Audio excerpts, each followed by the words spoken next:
ආයුබෝවන් අදත් අඟහරුවාදා අපි නෙතෙෆෙම් අන්ලිමිටඩ් කනපිට වේදිකාවේදී මුණ ගැහෙනවා. මද්‍රව්‍ය රටට ලෝකෙට බරපතල තර්ජනයක්. මේ තර්ජනයෙන් අපි ගැලවෙන්නේ කොහොමද? රටක් විදිහට අපි කොහොමද මද්‍රව්‍ය ඕදුර පිටු දකින්නේ? මේ වෙනුවෙන් කාලයක් තිස්සේ විවිධ මෙහෙයුම් සිදු වුණා සහ තවදුරටත් එවැනි මෙහෙයුම් සිදු වෙමින් තිබෙනවා.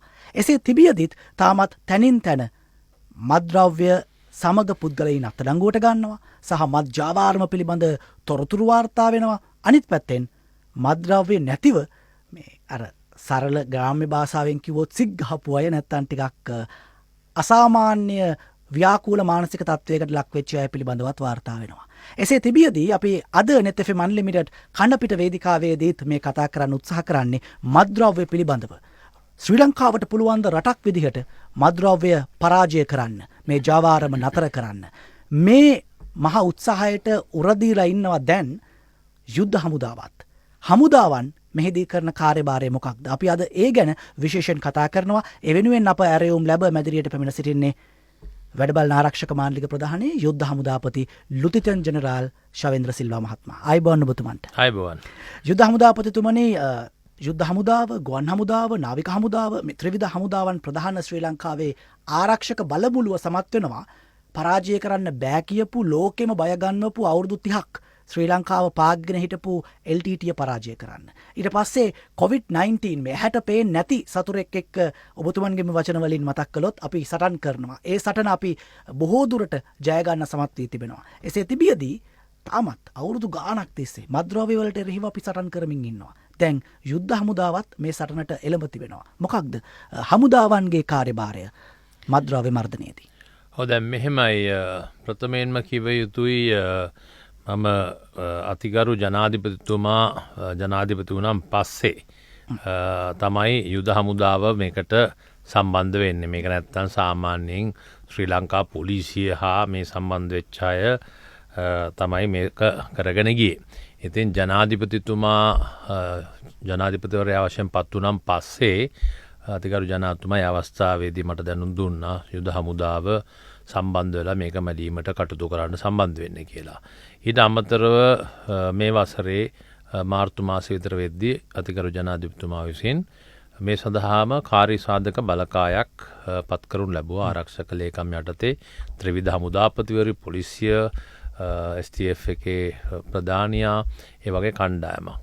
ඉතින් මේක කරන්න හේතු වුණේ ඔබ දන්නා පරිදි රටේම මේක බරපතල ප්‍රශ්නයක් වෙලා තියෙන බව මම හිතන්නේ අතිගරු ජනාධිපතිතුමත් ගරු අග්‍රාමාත්‍යතුමත් හඳුනගෙන තිබෙනවා.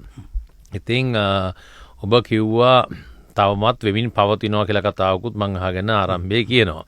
ඔව්. නමුත් පළවෙනිව අපි බලන්න ඕනේ මීට අවුරුද්දකට ඉස්සෙල්ලා අපි හිටපු තනයි දැන් හිටපු තනයි හෝ මීට මාස 6කට ඉස්සෙල්ලා හිටපු තනයි දැන් හිටපු තනයි බැලුවොත් අනිවාර්යයෙන්ම විශාල වෙනසක් ඔබත් මේ ශ්‍රී ලංකාවේ ජීවත් වෙන හැම එක්කෙනාටමත් පේනවා ඇති. ඒකට හේතුව එක ගත්තොත් අපි දැන් මීට අවුරුද්දකට ඉස්සෙල්ලා මේ වගේ මද්‍රව්‍ය ඇල්ලුවාද? මේ වගේ මද්‍රව්‍ය සඳහා මද්‍රව්‍ය රටෙන් තුරන් කිරීමට මේ වගේ දේවල් කරලා තිබ්බද අවුරුද්දකට ඉස්සෙල්ලා? හරිද? ඉතින් ඒ වගේ දේවල් කරලා තිබ්බද කියන එක හිතනක හැම එක්කෙනාටම හැඟී යන ඇති. දැන් විශාල ව්‍යාපාරයක් මේ සමැදිව පත් කරලා තිබෙනවා අර මං කිව්වා වගේ. ඉතින් ඒ අනුව තමයි පොලිසිය ප්‍රමුඛතාවයේ තියාගෙන ත්‍රිවිධ හමුදාවම මේ සම්බන්ධය අපි සම්බන්ධ වෙලා ඉන්නවා. එතකොට අපි රටේ ජීවත් වෙන ජනතාවගේ ආරක්ෂකයා වශයෙන් දැන් ඔබතුමා කිව්වා 30 වසරක යුද්ධය ජයගත්තා. කොවිඩුත් ජයගත්තා. අපි ජය අරන් තියෙන්නේ. දැන් පොඩි දේවල් තවත් ඉස්සරහට තියෙන්නේ. එතකොට මේක මම හිතන්නේ අතිගරු ජනතාව දෙන්න ඇත්තේ යම් කිසි බලාපොරොත්තුවක් ඇති අපිට කරන්න පුළුවන් කියලා. දැන් මේ මද්‍රව්‍ය වගේ දෙයක් රටෙන් තුරන් කරන්න නම් මම දකින්නේ ඒ සඳහා ඉතාමත් හොඳ සැලසුම් අවශ්‍ය වෙනවා. ඒත් එක්කම සැලසුම් වල අත්‍යවශ්‍ය කාරණයක් වෙනවා මේ සඳහා මිනිස් බලය සහ අනිකුත් බලයන් කියලා මම කියන්නේ ටෙක්නිකල් සපෝට් කියන එක අවශ්‍ය වෙනවා. ඉතින් දැන් ඒ සඳහා හමුදාවට හොඳ මිනිස් බලයක් තියෙනවා ත්‍රිවිධ හමුදාවටම. එතකොට දැන් කොහෙන්ද මේ මද්‍රව්‍ය එන්නේ ඉස්සල්ලාම මද්‍රව්‍ය මේ නිකම් පහත් වෙන්න බෑනේ මද්‍රව්‍ය වර්ග කීපයක් තියෙනවා අපි ගත්තොත් මේ සාමාන්‍ය බොන දේවලුත් මද්‍රව්‍ය හැටනේ ගණන් ගන්නෙ ඒවා තියෙනවා ඒවා රටේ තියෙන දේවල් තියෙනවා පිට රටින් එනවා තියෙනවා නමුත් විශාල වශයෙන් අපි කතා කරන ඔය ලොකු මද්‍රව්‍ය එරෝයින් අයිස් ඔය වගේ පෙති ඔය කියනවා මේවා සියල්ලක්ම එන්නේ ලංකාවේ නිෂ්පාදිත නෙමෙයි පිට රටවල් වලින් ගේන්නේ ඉතින් පිටරටකින් ගේනවා නම් රට අභ්‍යන්තරයට ඒම වැළැක්වීම සඳහා කාටද ක්‍රියා කරන්න පුළුවන් ප්‍රමුඛතම ආයතන තමයි මේ ආරක්ෂක අංශ කියන්නේ. ඉතින් ඒකින්ද ඔබ දකින්න ඇති කොච්චර නාවික හමුදාව වෙහෙසලා කොච්චර මද්‍රව්‍ය ගෙනවද කියලා. අඩංගු ගත්තද කියලා. ඒත් එක්කම තමයි ගුවන් මගෙන් හරි විවිධාකාරයෙන් අනිත්කුත් මාර්ග වලින් ගෙනාපුවා කොයිතරම් ප්‍රමාණයක් අපි අත්අඩංගුවට අරන් තියනවාද කියලා. ඉතින් අපි කාර්යසාධක බලකායක් වශයෙන් අපි තාමත් හොඳ සැලසුමකට අපි ක්‍රියාත්මක වෙන්න ගත්තා අපිව පත් කරන් පස්සේ මේ සම්බන්ධයෙන්. ඉතින් ඒ අනුව බැලුවම අපි මේකේ ගොඩක් දේවල් තිබෙනවා. දැන් කොහොමද සම්බන්ධ වෙන්නේ කියලා ඔබතුමා අහනවා. මේ අනුව මේ විශේෂයෙන්ම මතින්තොර දේශයක් කියලා තිගරු ජනාධිපතිතුමා මේක දැන්නම් පස්සේ තමයි දැන් මේ තත්ත්වයට අපි ක්‍රියාවලියට සම්බන්ධ වෙන්නේ. දැන් රටින් එන එක අපි නවත්ත ගන්න ඕනේ. ඉතින් ඒ සඳහා ඔබ දකින්න ඇති නාවික හමුදාවෙන් විශාල මේ කිලෝ ගණන් කිලෝ කියන්නේ කිලෝ 200 300 1000 වගේ නේවත් ඇල්ලුවානේ. ඉතින් ඒ ක්‍රමවේදය නවත්තන්න ගත යුතු සීලමු ක්‍රියාමාර්ග ගත්තා ගනිමින් පවතිනවා ඉදිරියටත් කරමින් යනවා. එක පැත්තක්. ඒත් එක්ක තමයි දැන් මේකට අනිකුත් හමුදා සම්බන්ධ වෙලා කොහොමද කරන්නේ කියලා. ඒ සම්බන්ධ වෙන ක්‍රමවේදයන් අපි ගොඩක් තිබෙනවා. ඉතින් ඒ අනුව තමයි අපි ඉස්සල්ලාම බලන්න ඕනේ මේක පාර්ශව කීපයක් මේ මද්‍රව්‍යයකට සම්බන්ධ වෙලා ඉන්නවනේ. ප්‍රථමයෙන් ඇවිල්ලා රටට ගෙන්නන කණ්ඩායම. රටට ගෙන්නන කණ්ඩායම. ඉතින් අපි කරලා තියෙන මේ ගෙන්නන දේ නවත්තන්න උත්සාහ කරලා තියෙනවා. නමුත් ඒත් එක්ක අපි මේ වන විට රටට ගෙන්නන කණ්ඩායම් සොයා ගැනීමට කටයුතු කරලා තිබෙනවා කරමින් තවදුරටත් පවතිනවා. මතින් නිදහස් රටක් පිළිබඳව ඔබතුමන් සිහිපත් කළා. දැන් ඊට කලින් අපිට මතකයි මතට තිත සංකල්පය එළියට ආවා. ඒ වගේම ඔබතුමා සඳහන් කළා දැන් බොහෝ ස්ථානවල මද්‍රව්‍ය වැටලීම් සිදු වෙනවා. ඔව් කුඩා පරිමාණයෙන්, මධ්‍යම පරිමාණයෙන් සහ මහා පරිමාණයෙන් මද්‍රව්‍ය අත්අඩංගුවට ගනිමින් තිබෙනවා. හැබැයි පහුගිය වකවානුවෙත් මෙහෙම මද්‍රව්‍ය අත්අඩංගුවට ගැනීම සිදු වුණා. මද්‍රව්‍යත් එක්ක පුද්ගලයන් අත්අඩංගුවට ගැනීම සිදු වුණා. ඊයේ පෙරේදා වාර්තා වෙනවා මේ මද්‍රව්‍ය වැටලීම් සම්බන්ධයෙන් ප්‍රමුඛ වගකීමක් පැවරී තිබෙන පොලිස් මද්‍රව්‍ය නාශක කාර්යාංශයේම නිලධාරීන් විසින් එක පැත්තකින් ව්‍යාජ වැටලීම් කරලා අනිත් පැත්තෙන් අත්අඩංගුවට ගත්තු මද්‍රව්‍ය ආයිත් ජාවාරම්කරුවන්ට අලෙවි කරලා යම් විදිහකට මේ අකටයුතුකම් වල යෙදිලා. එහෙම වුණාම දැන් මේ දිහා බලාගෙන ඉන්න මහජනතාවට ආයිත් සැක උපදිනවා. මේ අත්අඩංගුවට ගන්නවා කිව්වට මේක ඇත්තක්ද? සහ මේ ගන්න දේවල් වලට ඊට පස්සේ මොකද වෙන්නේ? ආයිත් අර මුල් තැනටමද යන්නේ? එහෙම සැකයකින් මහජනතාව සමහර විට මේ ආයතන දිහා බලන්න පටන් ගන්නවා. ශ්‍රී ලංකා යුද්ධ හමුදාව හෝ ත්‍රිවිධ හමුදාවන් මේ අභියෝගයට මුහුණ දෙන්නේ කොහොමද? මේ වෙච්ච වැරද ආයිත් නොවෙන්න කොහොමද අපි වග බලාගන්නේ? වෙච්ච වරද නොවෙන්න වග බලා ගන්න අපි මේ වෙච්ච වැරද වෙලා තිබෙන්නේ අපි මේකට සම්බන්ධ වෙන්න ඉස්සෙල්ලානේ. දැන් අපි දැන් මේ වෙච්ච වරද මේ ආකාරයේ වරදක් වුණා කියලා හොයාගන්නෙත් මේකට සම්බන්ධ වුණාන් පස්සේනේ. දැන් ඔය කියන ක්‍රියාවලියට මම කිව්වාගේ අපි යම්කිසි සැලසුමකට වැටුණ හින්දා තමයි අපිට හොයාගන්න හැකියාව ලැබුණේ මේ හා සම්බන්ධ වෙච්ච කවුද මේ මේවට සම්බන්ධ කියන්නේ මේවා නිවාරණය කරන්න ඉන්න නැත්තම් මේවා අල්ලන්න ඉන්න කට්ටිය මේ අල්ලපු කට්ටිය මේවා චෙක් කරන්න හිටපු කට්ටියත් මේවට සම්බන්ධ වුණා කියලා දැනගත්තේ ඒක හින්දා. ඒකට හේතුවක් තියෙනවා. ඒකට හේතුව ඇවිල්ලා අර මම කියන්න පටන් ගත්ත කාරණේ. පළවෙනි කාරණේ තමයි මේ රටට ගේන කණ්ඩායමක් ඉන්නවා. හරිද? ඒ ගෙන කණ්ඩායමක් ඉන්නවා. අපි මේ වෙනටත් සමහරට අපි තාම අල්ලලා නැතුව එන්න පුළුවන්. මේ යම්කිසි සැලසුමකට යද්දි මේ කඩාපැන්න වගේ හිට ගහලා ගන්නව තත්ත්වයක් නෙමෙයිනේ. ඒක ඉදිරි කාලේ දැනගන්න පුළුවන් ඒ. එතකොට ගේන කණ්ඩායම් ඔබ දන්නවා ගොඩාක්ම සම්බන්ධ වෙලා හිටියේ බන්ධනාගාර ඇතුළේ ඉන්න ප්‍රධානියන්. ඔයාලට සම්බන්ධ වෙලා දැන්ට හිරගත වෙලා බොහොම සැපට හිරට වෙලා ඒ කට්ටිය ඔතනින් ගොඩක් කට්ටිය බන්ධනාගාර තුල ඇතුළේ ඉඳලා කරගෙන ගියේ සිර දඬුවම් ලබන කට්ටිය. ඒ ගියන කට්ටියට අමතරත් කට්ටිය ඉන්නවා. එතකොට මේ කට්ටිය ඊට පස්සේ ඒක ජාලයක්. ගෙනාම් පස්සේ තව ජාලයක් ඉන්නවා. මේක බෙදාහරණ කණ්ඩායමක්.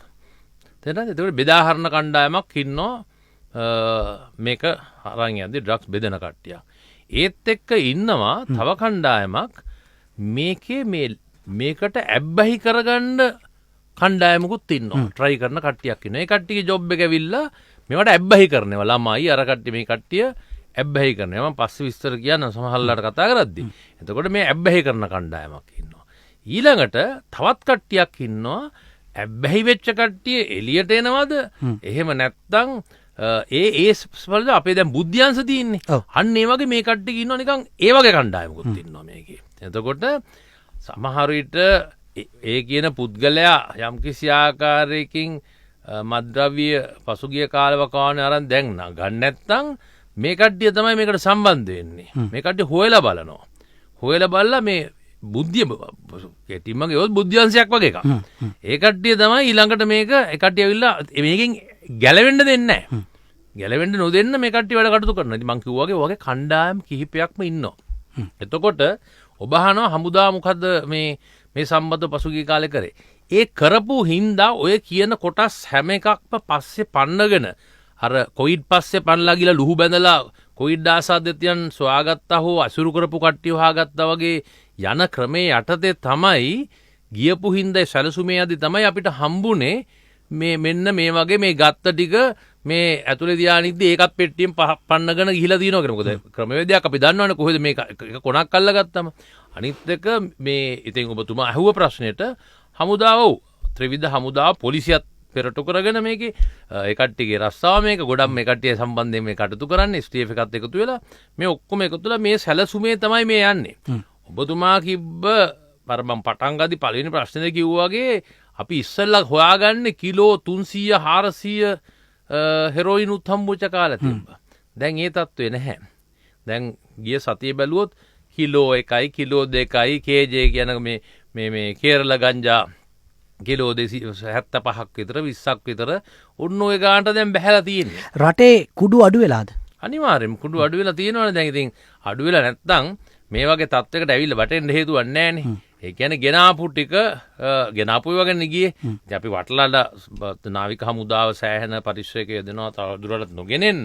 නමුත් සමහරලාවට තවමත් ගේන තත්ත්වයන් තියෙන්න නැතුවා කියලා අපිට ඒක නිගමනයකට එන්න බෑ. නමුත් සාපේක්ෂව බැලුවොත් විශාල වශයෙන් අපි අත්අඩංගුවට රන් තිබෙනවා මේ කුඩු. ඒත් එක ගෙනාපු තොග තියෙන්න පුළුවන්. ඉස්සර දැන් යුද්ධ කාලේ මේ හැමදාම කොච්චර නැව්වැල්ලුවත් කට්ටිය යන කොහෙන්ද මේ ගහන්නේ කියලා අහනවනේ. ගෙනාපු සොක්ස් තියෙන්න පුළුවන්නේ. ඉතින් ඒ වගේ දේවල් තියෙනවා නැතුව නෙමෙයි. ඉතින් ඒවා පොඩ සමහරලාට මේ මෙහෙයුම් වැඩි හින්දා සමහරට හංගගෙන ඉඳලා තව පොඩ දානවා වෙන්නත් පුළුවන්. නමුත් අනිවාර්යෙන් බය නැතුව කියන්න පුළුවන් මීට කාලයකට ඉස්සෙල්ලා කියන කාලයක් කියලා මම කියන අවුරුද්දකට ඉස්සෙල්ලා වගේ කාලයක ඉඳලා ගත්තොත් ඊට සාපේක්ෂව ගත්තම රටේ විශාල වශයෙන් ආපු මත්ද්‍රව්‍ය අපි අත්අඩංගුවට අරන් තියෙනවා. ඔබතුමා මේ ජාලය පිළිබඳව සඳහන් කළා යුද හමුදාපතිතුමනි. මේ ජාලය ගැන කතා කරද්දී මත්ද්‍රව්‍ය ජාලය ගැන අපිට කතා කරන්න වෙන්නේ ජාතික මට්ටමේ මේ දේශ සීමා ඇතුලේ නෙමෙයි. මේක එතනින් එහාට ගිය ජාත්‍යන්තරව විහිදිච්ච ජාලයක්. සමහර විට ලංකාවේ මේ මත්කුඩු ජාවාරම මෙහෙවන අය ඉන්න පුළුවන් ලංකාවේ දේශ සීමා වලින් පිට. දැන් ඔබතුමාම සඳහන් කරපු විදිහට ලංකාවට පිටින්නේ අපි මේ මත්කුඩු ගේන්නේ. එහෙමනම් මේ ජාත්‍යන්තරය දක්වා විහිදුණු ජාලය අල්ලගන්න හෝ කුටු කරගන්න මේ ජාලය කඩන්න කොහොමද යුද්ධ හමුදාව හෝ මේ ඔබතුමන් සඳහන් කරන මද්‍රව්‍ය විරෝධී කාර්යසාධක බලකාය කටයුතු කරන්නේ? ඔව් ඒක තමයි මම කිව්වා අපේ දැන් ආරක්ෂක ලේකම් යටතේ තියෙන මේක.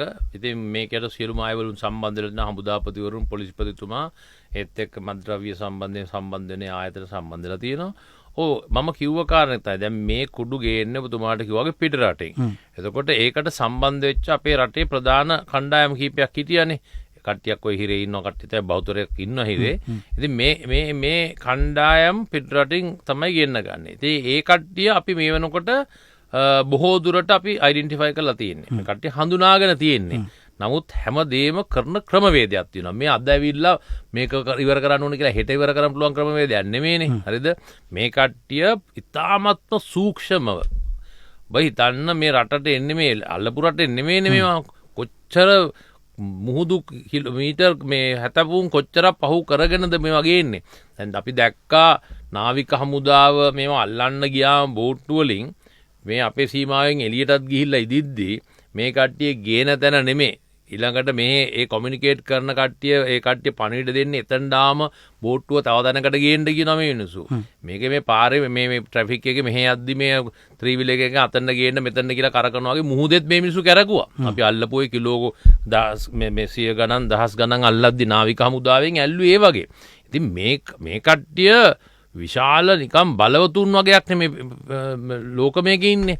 ඉතින් ඔවුන් කළ හැකි හැම දෙයක්ම ගන්නවා මේක වලක්වා ගන්න. ඒ කියන්නේ එන දේ ලංකාවට තුලට ගෙන්වා ගැනීමන තුරු කරගන්න ඕන දේවල් ඔක්කොම කරනවා. ඉතින් ඒකින්ද තමයි මං කිව්වාගේ අපි මේවා මේ ඔබ අහන්නේ මේ කට්ටිය හඳුනනකට තියෙනවද මේවා නවත්තන්න කියලා දෙනවා. හඳුනන තියෙනවා. අපි හඳුනනකට දෙනත් අපිට නීතියේ මේකේ හැටියට අපිට උන් අල්ලන්න හැකියාවක් නැහැනේ. අපිට කරන් දෙන ප්‍රථම කෙටිම ක්‍රමය තමයි ඒ කට්ටිය හඳුනගෙන ඒ ක්‍රමවේදයන් අනුව මෙහාට එන එක වළක්වන්න. ඉතින් ඒ තමයි අපි දැන් කරලා තියෙන්නේ. එතනින් අපි නැවතිලා නැහැ. අපි මේ කාර්යසාධක බලකාය හරහා අපි මේනකොට ඒ විදේශ රටවල් වලට කතා කරලා ඒ කට්ටියට අයිඩෙන්ටිෆයි කරලා ඒ කට්ටියටත් කියලා ඒ හින්දානේ ඔබ දන්නවා සමහර මේ රටට ගෙනාව ඒ වගේ කණ්ඩායම් පිට රටින්දී අත්අඩංගුවට ගෙනල්ලා ලංකාවට ගෙනාවේ. ඒ වගේ සම්බන්ධතාවයක් තිබෙන හින්දානේ. ඉතින් ඒ අනුව මේ අවස්ථාවේදී කියවෙන හැකි දේවල් තිබෙනවා. නමුත් අපි ඒ සම්බන්ධිව ගත යුතු ජාත්‍යන්තරයේ මේ හා සම්බන්ධ වෙලා ශ්‍රී ලංකාව වෙනුවෙන් මේ මද්ද්‍රව්‍ය ගෙන්නන කට්ටිය සම්බන්ධයෙන් අපි සම්බන්ධ වෙලා මේ වෙනකොට කටයුතු කරමින් යනවා. ආයෙත් කෙනෙක් ප්‍රශ්න කරන්න පුළුවන් දැන් මේ අල්ලන කුඩු වලට මොකද වෙන්නේ කියලා. දැන් අල්ලන කුඩු වල කිසිදු ප්‍රශ්නයක් නැහැ. දැන් අල්ලන කුඩු මේ පසුගිය කාලවල තිබ්බා වගේ කුඩු තියලා ස්ටෝරුවේ තිබ්බන් පස්සේ ඒ ස්ටෝරුවෙන් පිටි කරලා බඩු ටිකක් එළියට අරන් ගිහිල්ලා ඒ දේවල් දැන් නම් කරන්න බෑ. දැන් ඒ කාලේ ඉවරයි. ඉතින් ඒකින්දා මේවා කරගෙන යන්න ඇති. මොකද කාලයා විශාල බොහෝ කාලයක් මේවා කරලා පුරුදු වෙලා මේකට මේකේ රස වැටිලා මද්ද්‍රව්‍ය වගේම තමයි ඉතින් සල්ලිත් හම්බ වෙන රස වැටුණාන් පස්සේ ඒවා රස වැටිලා ඒවා හින්දා යන්න ඇති ඔච්චර කාල. නමුත් දැන් ඉදිරියට මේ පවතින මේ තත්ත්වයන් යටතේ මේක බාර දීලා දින කට්ටියත් එක්ක කිසිසේත් ඒ තත්ත්වයක් ඇති නොවෙන්න අපි වග බලාගෙන තිබෙනවා. ඒක අපි හොඳින් සැලකිල්ලෙන් බලාගෙන ඉන්නවා. ඉතින් මං හිතන්නේ මේ කාලේ අද මේ කතා කරන දවසත් ඉදිරි කාලයක් තුරට ඔය කරපු විදිහේ ඇතුලේ කරපු මේ අල්ලගත්ත ටික එළියට පන්නලා විකුණලා කරන්න පුළුවන් දාපු සෙල්ලම් තවදුරටත් කරන්න හම්බ වෙයි කියලා අපි බලාපොරොත්තු වෙන්නේ නැහැ. කොච්චර දැල් දැම්මත් අහුවෙන්නේ මේ හාල් මැස්සෝ විතරයි සාලියෝ විතරයි එහෙම නැතුව තෝරු මෝරු අහුවෙන්නේ නැහැ අල්ලගන්න උත්සාහයක් නැහැ කියන චෝදනාව තිබෙනවා. මාකන්දුරේ මදුෂ්ව අල්ලගත්තා. ඒතර මාකන්දුරේ මදුෂ්ව පිටරට ඉඳන් ලංකාවට අරගෙන ආවා. දැන් කාලයක් තිස්සේ ආයෙත් කතා බහක් නැහැ. මොකද වෙන්නේ කියලා සමහර විට කල්පනා කරමින් ඉන්නවා මේ අපි වහන් ඉන්න අපේ ශ්‍රාවකයත්. ඇත්තටම මදුෂ්ට මොකද වෙලා තියෙන්නේ? අපි මේ තාම හාල් මැස්සෝ සාලියෝ විතරද අල්ලන්නේ? කවද්ද තෝරු මෝරු අල්ලගන්නේ? තෝරු මෝරු ගොඩක් ඇතුලේනේ. අල්ලන්න දෙයක් නැහැ. තෝරු මෝරු ඇතුළට වෙලා හිටියේ තෝරු මෝරු ඇතුළට වෙලා සැපට පීන හිටපු එකයි තිබ්බේ.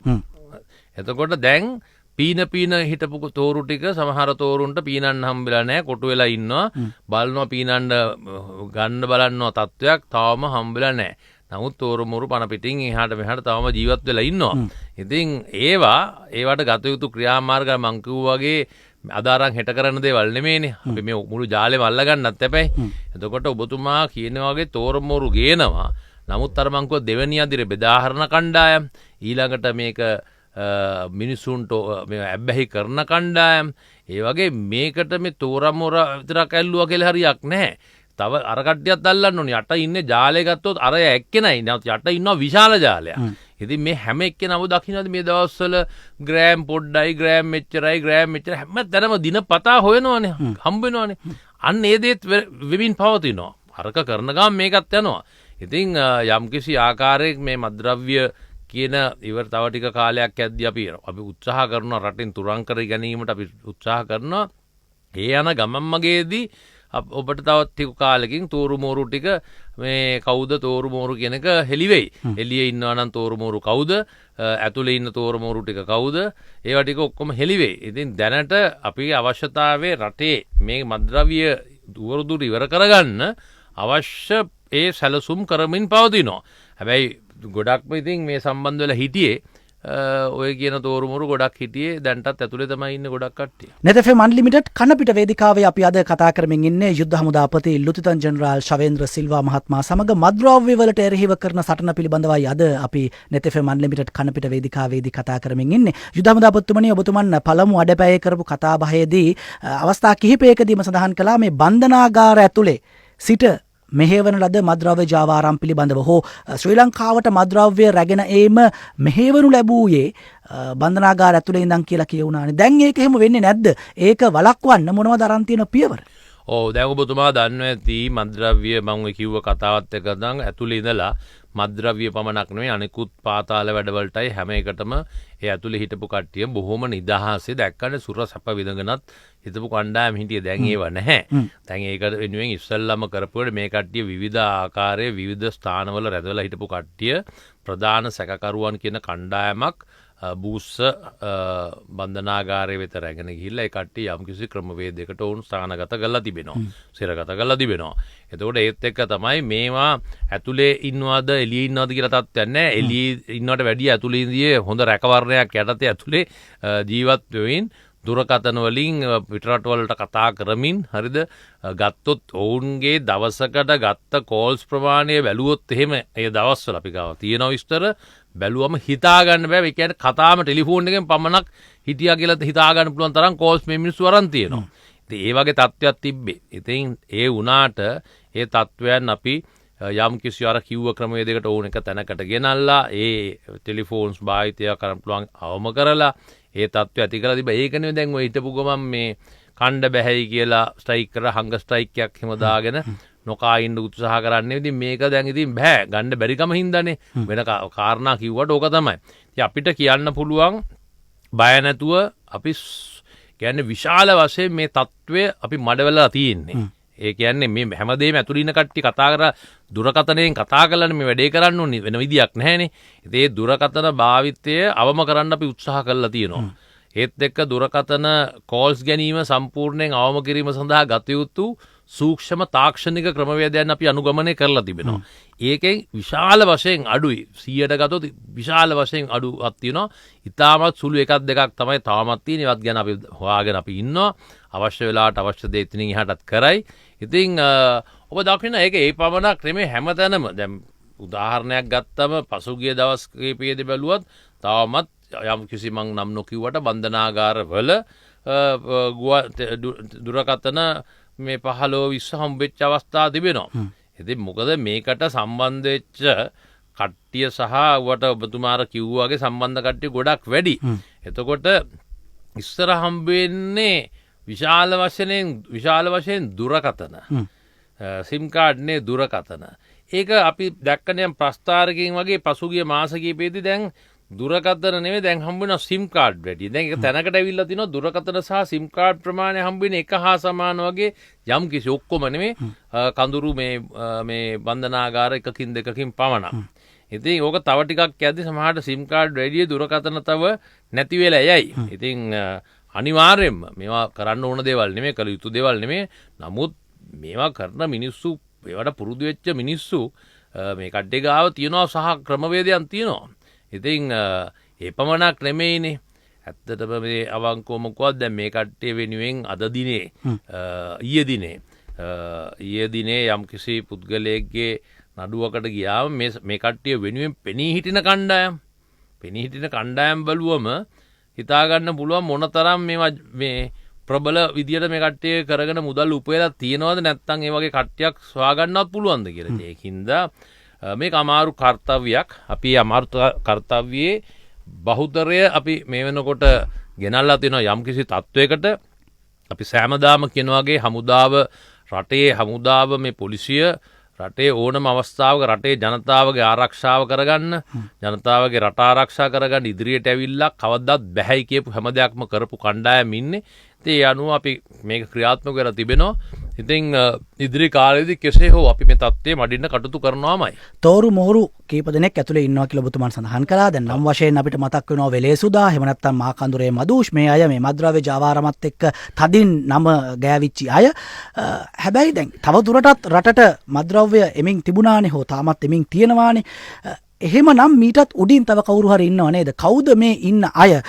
ජාතික ඖෂධ නියාමන පාලන අධිකාරියේ හිටපු සභාපතිවරයා පහුගිය දවසක net FM බැලුම්ගල වැඩසටහනට අනාවරණයක් කරනවා 2015 2016 වකවානුව වෙද්දී. ඔවුන් සකස් කර තිබුණා ලේඛනයක්. මේ ලේඛනයට අනුව 177 දෙනෙක් දේශපාලනඥයින් සහ විවිධ තරාතිරමේ රාජ්‍ය නිලධාරීන් මද්ද්‍රව්‍ය ජාවාරමත් එක්ක බැඳිලා හිටියා.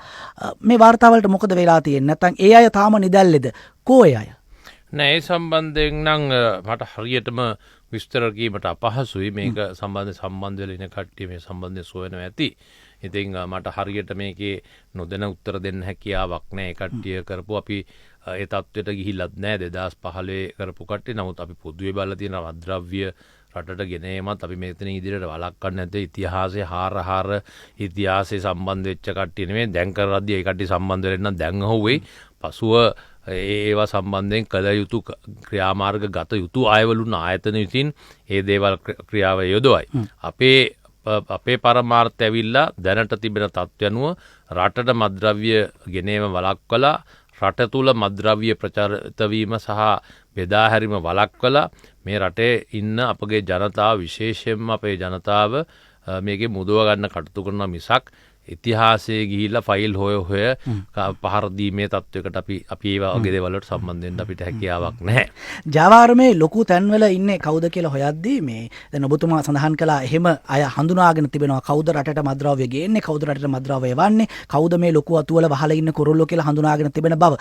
මාකඳුරේ මදුෂ් එක්තරා අවස්ථාවක කරපු සංවාදයක හඬ කොටසක් මේ පහුගිය දවසක ආයිත් net FM බැලුම්ගල වැඩසටහනේ අපි ප්‍රචාරය කළා. මේකෙදි ඔහු කියනවා මේ අත්අඩංගුවට පත් වෙන කලින් අවස්ථාවක කවදා හරි මාව පණ පිටින් අත්අඩංගුවට ගත්තොත් මං එහෙම ඇතුළට යන්නේ මගේ පිටිපස්සෙන් තව රැලක් අරගෙන ඒගොල්ලෝ මේ සුදු ඇඳගෙන බොහොම පිරුවට පෙරවගෙන ඉන්න අය. දැන් ප්‍රශ්නේ දැන් මාකඳුරේ මදුෂ් නම් ඇතුලේ තාම එහෙම සුදු පිරුවට පෙරවගත්තු කවුරුත් පෙරහැර එනවා පේන්නේ නැහැ. එහෙම අයව හඳුනගෙන තියෙනවද? මෙහෙමයි. ඉතින් මේ අපිට එක් පුද්ගලයෙක් කිව්ව පළියෙන් එකට යන්න බෑනේ. එයාට දැන් ඒ පුද්ගලයා ඔබ කිව්ව පුද්ගලයා ඇතුලේ ඉන්නකොට යන්න ඉස්සෙල්ලා ඇතුළට කිව්වනම් ගේනවා කියලා දැන් ඒ වෙනකොට පාපොච්චාරණය කරලා ඇතිනේ. කියන්න එපයි. ඉතින් අපිට යම්කිසි පුද්ගලයෙක් මේවා තියෙනවා සමහර දේවල් තියෙනවා කට්ටිය වෙනත් මාර්ගවලට යොමු කරන්නත් කියන දේවලුත් තිබෙනවා. ඉතින් ඒකින්දා තවම අපි කරගෙන යන අර කිව්වා සැලසුමකට අනුව කරන පරීක්ෂණ අනුව කවුද මේක ඇත්තටම ඒද බීද සීද කියන තත්ත්වයක අපි තවම කියලා ඇවිල්ලා නැහැනේ. අවශ්‍ය වෙලාවක් එයි යම්කිසි අවස්ථාවක් එයි. එතකොට ඔය නම් ගම් හිලව් ඔක්කොම කියයි. නමුත් අපිට මට මේ පෞද්ගලිකව මාකදුරේ මදුෂ් හරි යම්කිසි පුද්ගලයෙක් මෙන්න මේ සුණු ඇඳගත්ත කට්ටිය සම්බන්ධ වුණයි කියන ඒකට ප්‍රතිචාරයක් මට දක්වන්න හැකියන්නේ. එතුමා ඒ පුද්ගලයා කියපු කතාව පමණයි. ඒක ඇත්තක් වෙන්නත් පුළුවන්, බොරුවක් වෙන්නත් පුළුවන්. ඒ සම්බන්ධයෙන් තරම් අපිට දැනුමක් නැහැ.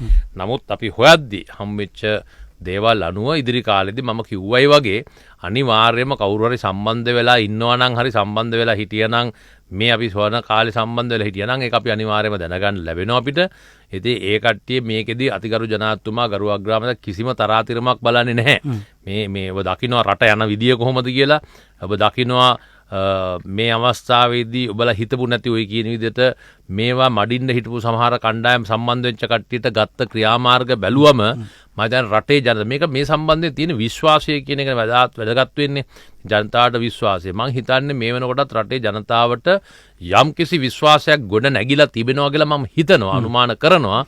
අපි මේ ත්‍රිවිධ හමුදා පොලිසිය එකතු වෙලා කෙසේ හෝ මේක මඩී කියලා. මේක ලෙස කාර්යයක් නෙවෙයි. දැන් බලුවොත් ලෝකේ ගත්තත් ලෝකේ ගිය වසරේ කරපු සමීක්ෂණ වලට අනුව මිලියන 271ක් පවන ලෝක ජනගහනයෙන් මේ මත්ද්‍රව්‍ය වලට ඇබ්බැහි වෙලා ඉන්නවා. ඉතින් ඒවා බැලුවම ඒකෙන් මිලියන 35ක් පමණ ප්‍රමාණයක් මේ මත්ද්‍රව්‍ය පාවිච්චි කරලා ඔවුන්ට මානසික ඩිසෝඩර්ස් කියලා කියනවා, මානසික දුර්වලතාවයන් ඔවුන් පත්වලා තිනවා. ඉතින් ලංකාවෙත් එහෙමයි. ලංකාව ගත්තත් ගිය වසරේ බැලුවම 1,15,324ක් වගේ ගාණක් මේ මට මතක හැටියට ඒ වගේ ගාණක් ලංකාවෙත් ඇබ්බැහි වෙලා ඉන්නවා කියලා දැනගන්න ලැබුණා. ඉතින් ඒවා බැලුවම පස්සේ අපි ඇත්තටම බැලුවම මේ වගේ සම්බන්ධ වෙලා ඉන්න කට්ටියගෙන් 51ක් පමණ හෙරෝයින් වලට සම්බන්ධ වෙලා කියලා කියනවා ලෝකෙ. ඉතින් මේවා තියෙනවා. ඉතින් මම දකින්නේ ඔබ අහපු ප්‍රශ්නෙට නැවතවතාවක් එනවනම් ඔව් සම්බන්ධ වෙලා හිටපු කට්ටියක් හිටිනවා නම් ඉදිරි කාලේ දැනගන්න හම්බුවේ. හරිද? තාම මේ කතාව ඉවර වෙලා නැහනේ. ඉතින් මේක මේ එකපාරට මේ ඔබ කියන තෝරා අල්ලගෙන ඇතුළ දැම්මා කියලා මේකට විසඳුමක් නැහැ. තෝරාගම කිව්ව හාල් මැස්සත් ඔක්කොම ඉවර කරන ක්‍රමවේදයක් තියෙන ඕනෝ දෙකද අපි කොන්ට්‍රැක්ටර් අපි මේ කොවිඩ් එක අපි ගියාමත් එහෙම එකක් තියෙනවානේ. ඉතින් මේක ඉතාමත්ම වැදගත් වෙන්නේ පිටිපස්සෙන් රුහු බැඳලා මේ හා සම්බන්ධව ජාලෙම ගන්න. මේ කෙනෙක් ගෙනේ මං ඉස්සලා අවස්ථාවකදී කිව්වා මේක පුරුදු නම් පස්සේ ලොකු ජාලයක් ඉන්නවා. ඒ කියන්නේ අර මං කිව්වාගේ දැන් මේකට පොළොමන කට්ටිය. දැන් පොළොමන කට්ටිය ගත්තම පොළොමන කට්ටියගේ ක්‍රමවේදය තමයි ඉස්සල්ලාම ගිහිල්ලා ඒ කට්ටිය නිකම් පළවෙනි පාර දෙවෙනි පාර තුන්වෙනි පාර දෙනවා. ඒතර දුන්නම මේ ඩ්‍රග්ස් සම්බන්ධයෙන් මම වෛද්‍යවරයෙක් නැති මට සම්පූර්ණයෙන් කියන්න බෑ. නමුත් මම දන්න බුද්ධිය අනුව මේකට මිනිහෙක් ඒක ගත්තම් පස්සේ ඒකේ තියෙනවානේ වර්ග කිහිපයක මේ රියැක්ෂන් ක්‍රමවේදයන් තියෙනවා කියනවානේ. එතකොට දැන් මේ පුද්ගලයෙක් මේක ගත්තම් පළවෙනි පාර දෙවෙනි පාර ගත්තම් පස්සේ මෙයා මේකට යම් කිසි ආකාරයකට ඇබ්බැහි වීමකට එනවා. මොකද මේ කට්ටිය හම්බ වෙන අර මොලේ හිතන විදිය වෙනස් වෙලා විකෘති වෙලා එක එක ක්‍රමවේදයන් 4ක් විතර උකට තියෙනවා. ඉතින් ඒ තත්ත්වෙට මේ කට්ටියපත් වෙලා දැන් මේකට පොඩි ඇබ්බැහිමක් වෙනවා. එතකොට මේ ඇබ්බැහි වුණාන් පස්සේ තමයි මේ කට්ටියට සල්ලි වලට විකුණන්න පටන් ගන්න. එතකොට සල්ලි වලට විකුණද්දි මේ කට්ටියගේ කණ්ඩායම ඉන්නවා කියනවා හරි. ඔයාට දැන් සල්ලි මදි නම් ඔයාට තියෙන තව ක්‍රමයක්. ඔයා තව මේක තව 4 දෙනෙක්ට 3 දෙනෙක්ට විකුණන්න ඔයාට එකක් මේකේ ෆ්‍රී හරි හම්බ වෙනවා. දැන් අර මිනිහට කොහොම හරි ගන්න අවශ්‍යතාවය තියෙනවා. ඉතින් ඒ වගේ දැන් මෙහෙම ගියාම මේක ගිහිල්ලා නිකන් අර මහා ගංගාවකින් කුඩා ඒවට ගිහිල්ලා කුඩා ඒවෙන් තවත් කුඩා ඒවට ගිහිල්ලා ඒ වගේ මේක ජාලයක් තියෙන්නේ. ඉතින් ඒකින්ද අපිට අනිවාර්යයෙන්ම මේක සම්පූර්ණයෙන් මඩින්න නම් ඔව් ගේන එක නවත්තම සම්කිසි පුද්ගලෙක් කිය තර්කයක් දෙයි ගෙනපු එක නවත්තම ඉවරයි කියලා නෑ. අර මං කිව්වා වගේ මේවා ගෙනල්ලා හංගගෙන හිටපු දේවල් තවත් ගොඩ එන්න පුළුවන් ඉස්සරහට. ඒකින්ද මේ ජාලයන් ඔක්කොම නවත්තන්න ඕනේ. එක පාට මේ හැම පැත්තම ටැකල් කරන්න අපි සැලසුමකට අනුව අපි කරගෙන යනවා. ඒ සඳහා ජාලය හඳුනා ගන්න ඕනේ. එහෙම ජාලය හඳුනා ගැනීම සඳහා මේ බුද්ධි අංශ කරන මෙහෙයුම හරි ලොකුයි. දැන් අපි ත්‍රස්තවාදයට එරෙහි සටනේදී වුණත් එහෙම නැත්නම් COVID-19 සමග කරපු සටනේදී වුණත් බුද්ධි අංශ ලොකු මෙහෙයක් කළා. විශේෂයෙන් COVID-19 වලට එරෙහිව කරපු සටනේදී contact tracing කියලා අපි හඳුනාගත්තේ ඔබතුමන්ලා පාවිච්චි කරපු වචනය. කවුද මේ අයත් එක්ක ගැට ගැහුණු අනිත් අය කියලා හඳුනාගත්තේ බුද්ධි අංශ බුද්ධි මෙහෙයුම් හරහා. කොහොමද මද්ද්‍රව්‍ය ජාවාරම සඳහා මේ බුද්ධි නිලධාරීන්ව යොදා ගැනීම සහ ඔවුන් සන්නද්ධ කරන්නේ ඔවුන්ට දැනුම ඔවුන්ට තාක්ෂණය මේ දේවල් සපයා දෙන්නේ. මොකද ලෝක ඉස්සරහට යනකොට දැනුම අලුත් වෙනවා, තාක්ෂණය අලුත් වෙනවා. ඒ අලුත් තාක්ෂණය අපි කොහොමද අපේ රටට අපේ බුද්ධි නිලධාරීන්ට අරන් එන්නේ? අපි අරන් දීලා තියෙන්නේ අරබින් පවතිනවා ඉදිරියට ගන්නත් බලාපොරොත්තු වෙනවා. එතකොට දැන් අපි ගත්තොත් මේ සඳහා රටේ දෙනවා බුද්ධ්‍යංශ වර්ග ගොඩක් තිබෙනවා. ඒ සෑම බුද්ධ්‍යංශයක්ම මේ සඳහා යහුසුලුව අපි මේකට යොදවලා තිබෙනවා. අපි යුද හමුදා ගත්තොත් යුද හමුදා ගුවන් නාවික හමුදාවෙත් බුද්ධ්‍යංශ තියෙනවා. අපි යුද හමුදා උදාහරණයකට ගත්තොත් යුද හමුදාවේ බුද්ධ්‍යංශ රටේ විවිධ දේවල් සම්බන්ධයෙන් අපි මේ විතරක් මද්ද්‍රව්‍ය පමණක් නෙමෙයිනේ රටේ ජාතික ආරක්ෂාව වෙනුවෙන් කණ්ඩායම් ඉන්නවා ඒ සම්බන්ධව බලන්න. මේ අන්තවාදය අරවා මේවා යන පත්තේ වෙනම බලාගෙන ඉන්නවා. ඒ වගේ විවිධ අපගේ ජාතික ආරක්ෂාව වෙනුවෙන් ඉන්න කණ්ඩායම් විවිධ කණ්ඩායම් බුද්ධ්‍යංශ ඉන්නවා. ඒ ඉන්න අතර එක කණ්ඩායමක් තමයි මේ සඳහාම යුද හමුදාය ගත්තොත් මද්ද්‍රව්‍ය සම්බන්ධයෙන් වූ විශේෂ වූ කණ්ඩායමක් අපි යොදවලා තිබෙනවා. විශේෂයෙන් මම හමුදාපති වුණාන් පස්සේ මම පත්තමෙන් කිව්වේ හමුදාවක සාමාන්‍ය ක්‍රියාකාරකම් කරන්නත් බුද්ධ්‍යංශය ඉතාමත් වැදගත් වෙනවා. මතක ඇතිනම් මම හමුදාපති වුණාම කිව්වේ මගේ ප්‍රථම කාර්යය වෙන්නේ බුද්ධ්‍යංශ තර කිරීමත් බුද්ධ්‍යංශ සමාජිකයන් වැඩි කිරීමත් කියලා. මොකද ඊට ඉස්සෙල්ලා තිබ්බේ බුද්ධ්‍යංශ අඩු කිරීමක් තිබිලා තිබ්බේ. බුද්ධ්‍යංශ ක්‍රියාකාරකම් අඩු කිරීමක් තිබ්බේ. ඉතින් නමුත් ඒකින්ද තමයි අපිට පසුගිය වසරේ වෙච්ච සිදුවීම් වගේ දේවල්ට අපිට මුහුණ පාන්න උනේ. නමුත් මම කිව්වේ අපි හමුදාවක් වශයෙන් හමුදාව ස්ථානගත කරන්නත් අපි තියෙන්න ඕනේ බුද්ධි තොරතුරු අනුව හේතුවක් තියෙන්න ඕනේ. ස්ථානගත කඳවුරක් තියෙන හේතුවක් තියෙනවා. ක්‍රියාකාරකමක් කරන්න හේතුවක් තියෙනවා. ඒ වගේ මේ බුද්ධ්‍යංශ යම් කිසි කණ්ඩායමක් යුද හමුදාය ගත්තත් ගුවන් හමුදාය නායක හමුදාව ගත්තත් මේකේ ආරක්ෂක මාන්ලි ප්‍රධානීවරයා වශයෙන් මට කියන්න පුළුවන් මේ ඒ වගේම තමයි පොලිසිය ආරම වගේ අනිත්‍යවත් දෙමයි මේ හැම එකේම මේ සඳහාම යොදපු කණ්ඩායමක් ඉන්නවා. අපි දැන් ඒවා තර කරලා තියෙනවා. අපි ඒකේ සංඛ්‍යාවන් වැඩි කරලා තියෙනවා. ඒත් එක්ක ඔබතුමා නිවැරදිව කිව්වාගේ මේක පස්සෙන් ගිහලා විතරක් හරියන්නේ නැහැ තාක්ෂණය කියන එක. අද බලන්න දැන් මේ කුඩු මේක සම්පූර්ණයෙන් යන්නේ දුරකථන ඒ වගේ සංවාද මගින්නේ ඔක්කොම මේවා වෙන්නේ අරහෙට ගියන්නේ මෙහාට ගියන්නේ ඔක්කොම කතාවල්නේ. ඒ සම්බන්ධීව තාක්ෂණ දැනුම දියුණු කිරීමටත් තාක්ෂණය ලබා ගැනීමටත් ඉදිරියේදී තවදුරටත් අවශ්‍ය දේවල් ලබා ගැනීමටත් අපි බොහොම ඕනකමින් අපි මේ දේවල් කරලා තියෙනවා. ඉතින් ඒකින්ද අපිට යම්කිසි ආකාරයේ සැලක යුතු තාක්ෂණයක් මේක සඳහා සොයා ගැනීම සඳහා යොදවන්න අපිට හැකියාවක් ලැබිලා තියෙනවා. අපි තවදුරටත් දියුණු කරන්න බලාපොරොත්තු වෙනවා. අපිට ඒක තියෙනවා.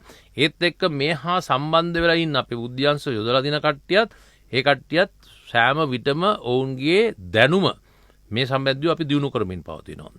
එපමණක් නෙවෙයි විශාල වශයෙන් මේක අතිගරු ජනාධිපතිතුමා ග්‍රාමතුමාර අපිට මේක දීලා තියෙන ටාස්ක් එකක් වශයෙන් හින්දා අපි තවදුරටත් මේ හා සම්බන්ධ වූ මේ මිනිස් බලය උනත් අපි වැඩි කරලා තිබෙනවා. ඉතින් මම හිතනවා මේ පැති වලින් අපිට සෑහීමකට පත් වෙන්න පුළුවන් තරම් තාක්ෂණය සහ ඔවුන්ගේ පුහුණු වීම අපි අනිවාර්යයෙන්ම වැඩි කරලා තිබෙනවා. ඔබතුමා මේ සංවාදයේදීම තව වැදගත් කරුණක් මතු කළා මේ මත්ද්‍රව්‍ය ජාවාරම අස්සෙත් ඉන්න බුද්ධ්‍යංශයක් කියලා.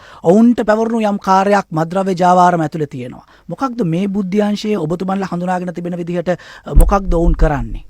ඒ අපේ හමුදාවේ යොදලා ඉන්න බුද්ධ්‍යංශකේ ප්‍රථම රාජකාරිය තමයි ඔය බං කිව්වාර කොටස් සොයා ලුහු බැඳීම එකක්.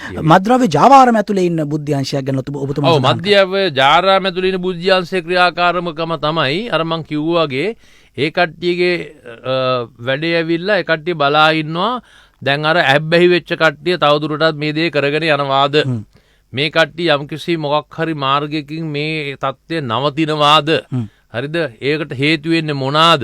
එහෙමද ඒවා තියෙනවා නම් ඒවා මඩලන්න ඕනේ ක්‍රමවේදයන් මොනවාද? අර මං කිව්වාගේ සමහරලාට තාත්තා කෙනෙක් මේකට වෙන්න පුළුවන්. ඊට පස්සේ මේ කට්ටියට යම් තර්ජනත් එනවා. හරිද?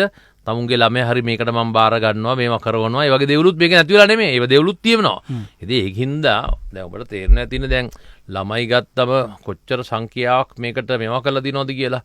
ඒ කට්ටිය දන්නේ නැහැ. විශේෂයෙන් අපි දැකලා තියෙනවා පසුගිය කාල සීමාව ගත්තම වැඩිපුරම මේ ඔය සාදවලදී වගේම විනෝද ගමන් ගියාමත් 137ක වගේ ප්‍රමාණයක් මේවට ඇබ්බැහි වෙලා තියෙනවා. ඉතින් මේ කට්ටිය සමහරට දන්නේ නැහැ මොකද්දවත් කියන එක මේක. පළවෙනි වතාවට දන්නේ නැහැ. මේක අර ගිහිලා එකක් දෙපක් නිකන් දීලා පොඩක් කතා මේ කට්ටිය අර බුද්ධ්‍යංශොම නැහුවේ බුද්ධ්‍යංශගේ වැටේ ඇවිල්ලා තමයි මේ වගේ කට්ටිය හොයාගන්න එක. යොමු කරලා හැකි කට්ටිය හොයන එක. ඒ කට්ටිය යොමු කිරීමට කටයුතු කරන එක අර කණ්ඩායම් දාලා. ඒ වගේ මං කිව්වාගේ කට්ටිය නවත්තනවා නම් ඒ වගේ දේවල් සහ නිකුත් දේවල් තමයි කරන්නේ. ඉතින් ඒකින්ද මම කිව්වාර කොටස් 4ක විතර කණ්ඩායම් තමයි මේක කරන්නේ. ඉතින් ඒ කට්ටිය ගැනත් අපිට හොඳ අවබෝධයක් තියෙනවා. ඒ කට්ටියත් ඔය එක්කෙනා දෙන්න මෙහෙන් හැමතැනින්ම දැන් ගන්නවා. ඉතින් ඉදිරි කාලෙදී ඒ බුද්ධ්‍යංශයේ කට්ටියත් ඇතුළේ ඉදී. මේ කරපු හඳුනා ගැනීම වලට අනුව අමල තාත්තලාත් ගොඩක් අපි වහගෙන ඉන්නවා. කෙනෙක් කොයි විදිහටද මත්ද්‍රව්‍ය වලට ඇබ්බැහි කරගන්නේ? ඔබතුමන් සඳහන් කළා සාදවලදී විනෝද ගමන් වලදී. අපි පහුගිය සමයේදී අහුවා මේ පාසල් මට්ටම දක්වා දැන් මත්ද්‍රව්‍ය ගිහින් තිබෙනවා. කොයි තැන්ද වඩා අන්තරාය කර? කොයි තැන්වලදීද අම්මා තාත්තා ගුරුවරයා වඩා කල්පනාකාරී විය යුත්තේ? නෑ ඉස්සෙල්ලම ඇවිල්ලා මම දකින්නේ තමුන්ගේ ළමයි ගැන හොඳ අවබෝධයක් තිබෙන්න ඕනේ. ඉස්සර කාලේ වගේ නෙමෙයිනේ. හරිද? දැන් වෙලා තිබෙන්නේ අර මම කිව්වාගේ බෙදා හරින පුද්ගලයා. අර බුද්ධිකාරයෝ ටික ඒ වගේ මිනිස්සුયો ඉන්න සමාජයේ මේ කට්ටිය මොකක්ද හම්බ වෙන ඔපචුනිටි එක අවස්ථාව ප්‍රයෝජනතරන් ගහන තත්ත්වයක් තියෙන්නේ. ඉතින් ඒකින්ද මේ ගැන දැන් ඔය මං කියපු කාරණා සම්බන්ධයෙන් දෙමාපියන් හොඳ දැනුමක් තියෙන්න ඕනේ. තමුන්ගේ ළමයි කොහෙද යන්නේ මොනවද කරන ගැන හොඳ දැනුමක් තියෙන්න ඕනේ.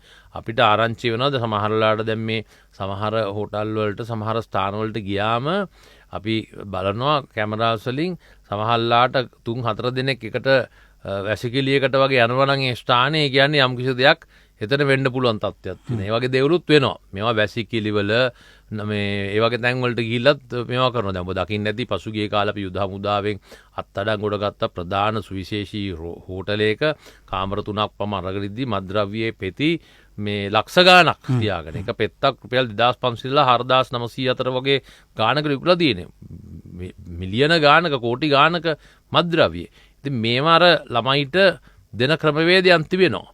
ඉතින් සමහර කට්ටියට යම් සාදවලට ගිහිල්ලා ඒ කට්ටිය දන්නේ නැහැ මේ කුඩු දාලා දීලා කවලම් කළත් පුරුදු වෙලා තිබෙනවා.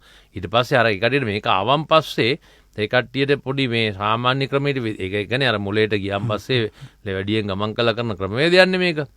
ඉතින් ඒ වගේ තත්ත්වයක් තියෙනවා. ඉතින් ගොඩක් ඇත්තටම ළමයි හම්බු වෙලා තියෙන දැන් ওই පාසල් අවට ඉස්සර හම්බුණ දැන් නම් තත්ත්වය යම් කිසි ආකාරයකට මැඩලා තියෙනවා. ඉතින් මම හිතන්නේ දෙමාපියෝන්ට කියන්න බෑ මේ පාසලකට ගිය වෙලාවද පන්තික මේ ටියුෂන් එකකට ගිය වෙලාවද කියලා විතරක් නෙමෙයි සෑම අවස්ථාවකදීම ළමයා කවුද ආශ්‍රය කරන්නේ? ඒ ආශ්‍රය කරන ළමයිගේ හැකියාව චර්යා මොකක්ද? අපි දකිනවා සමහර පාසල්වල ඔය කියන සුපිරි කියන තැන්වල අපිට ඇහිලා තියෙනවා අපිට හම්බ වෙලා තියෙනවා ආරංචි වෙලා තිබෙනවා. ඉතින් ළමයි ගෙවල් වලිමුත් හිමින් මේ කොට්ටේ පෙට්ටේ තියලා පැනලා ජනලෙන් පැනලා එළියට රෑ පාටි දාන්න යන කට්ටිය ඉන්නවා. ඉතින් ඒ වගේ තැන්වලට යන්නේ මේවට ඕන හින්දානේ මේ යන්නේ. ඒකින්ද දෙමාපියන්ගේ විශාල වගකීමක් තිබෙනවා. මොකද මේකට ඇබ්බැහි වුණ ළමයා ඇවිල්ලා බේරා ගන්න විශාල වශයෙන් කටයුතු කර යුතු තිබෙනවා. ඒවට ඉතින් බෙහෙත් දීලා ඒ වගේ පුනරුත්ථාපනය කරලා ඒ වගේ දේවල් කරන්න තියෙන්නේ. නමුත් ඊට වැඩිය භයානකකම තියෙන මේ කට්ටිය අල්ලගන්න ඉන්න කණ්ඩායම. ඒකින්ද මේ සම්බන්ධව මම හිතන්නේ දෙමාපියන්ගේ විශාල වගකීමක් තිබෙනවා. මේ උගන්නන්න ටියුෂන් පන්තියට යනවා විතරක් නෙමෙයි යන මාර්ගයේ ගිහලා ටියුෂන් පන්ති ඉන්නවද? නැවත එන්නේ කොහොමද? ඇසුරු කරන කණ්ඩායම් මොනවාද? ඒ කට්ටියගේ යම් කිසි ඉන්ෆ්ලුවන්ස් එකක් තියේද මේ කට්ටියට තමුන්ගේ ළමයට කියන එක අවබෝධයක් තියෙනවා. සමහර කට්ටිය මේවා ආවත් සමහර දෙමෙ ඇතුළට තියාගෙන ඉපු අවස්ථා තිබෙනවා. කියන්න ලැජ්ජයි මගේ ළමයා මේකයි කියලා. මම දැන් මේ දවස්වල මම දන්න ඉතාමත්ම සුප්‍රසිද්ධ පුද්ගලයෙක්ගේ ළමයෙක්ට මේ වගේ තත්ත්වයක් ඇති වෙලා මගෙන් උදව් ඉල්ලුවා. මොකද කරගන්න දෙයක් නැතිකමට අම්මට ගහන එකම ළමයා. හරිද? අම්මට ගහනවා තාත්තට කියනවා අරක ඕනේ නැත්තම් මට තනියම ජීවත් වෙන්න අපාර්ට්මන්ට් එකක් හොයලා දෙන්න ඕනේ. නැත්තම් මරනවා කියනවා. ඒ වගේ දේවල්. ඊට පස්සේ අපිත් අපේ වෛද්‍යවරුන් යොදවලා අපිත් බැලුවා උත්සාහ කළා උදව් කරන්න. මේක වෙලා තියෙන්නේ මේක නැති උනේ ගමන් අර මේ ක්‍රමවේදේ වැඩ කරන්නේ නැති වගේ තත්ත්වයක් තියෙනවා. ඊට පස්සේ ළමයා මොනවද හම්බෙන්නේ වෙන වර්ගයෙන් හරි පෙති 10ක් හරි ගහලා මේවා කරන්න උත්සාහ කරනවා. ඉතින් ඒක හින්දා මේක ඇබ්බැහි වුණාම එකෙන් ගලව ගන්න විශාල වශයෙන් දේවල් තියෙනවා. නමුත් දැන් මේ දෙමාපියන්වත් කැමති මේ දෙමාපියන් අවසාන වශයෙන් මට කිව්වා පුනරුත්ථාපනයකට යවලා හරි කන්දකාඩුවට යවලා හරි පුළුවන් නම් පුනරුත්ථාපනය කරලා දෙන්න කියලා. කන්දකාඩු වලට යවන්න අපිට උසාවි නියෝගයක් තියෙන්න ඕනේ. ඉතින් නමුත් ළමයෙක්ට හැටියට මේකට කියන්නේ අපිට හිතවත්කමට සමහරට අපිට මේ වගේ කතා කරලා තියෙන තත්ත්වයන් තියෙනවා.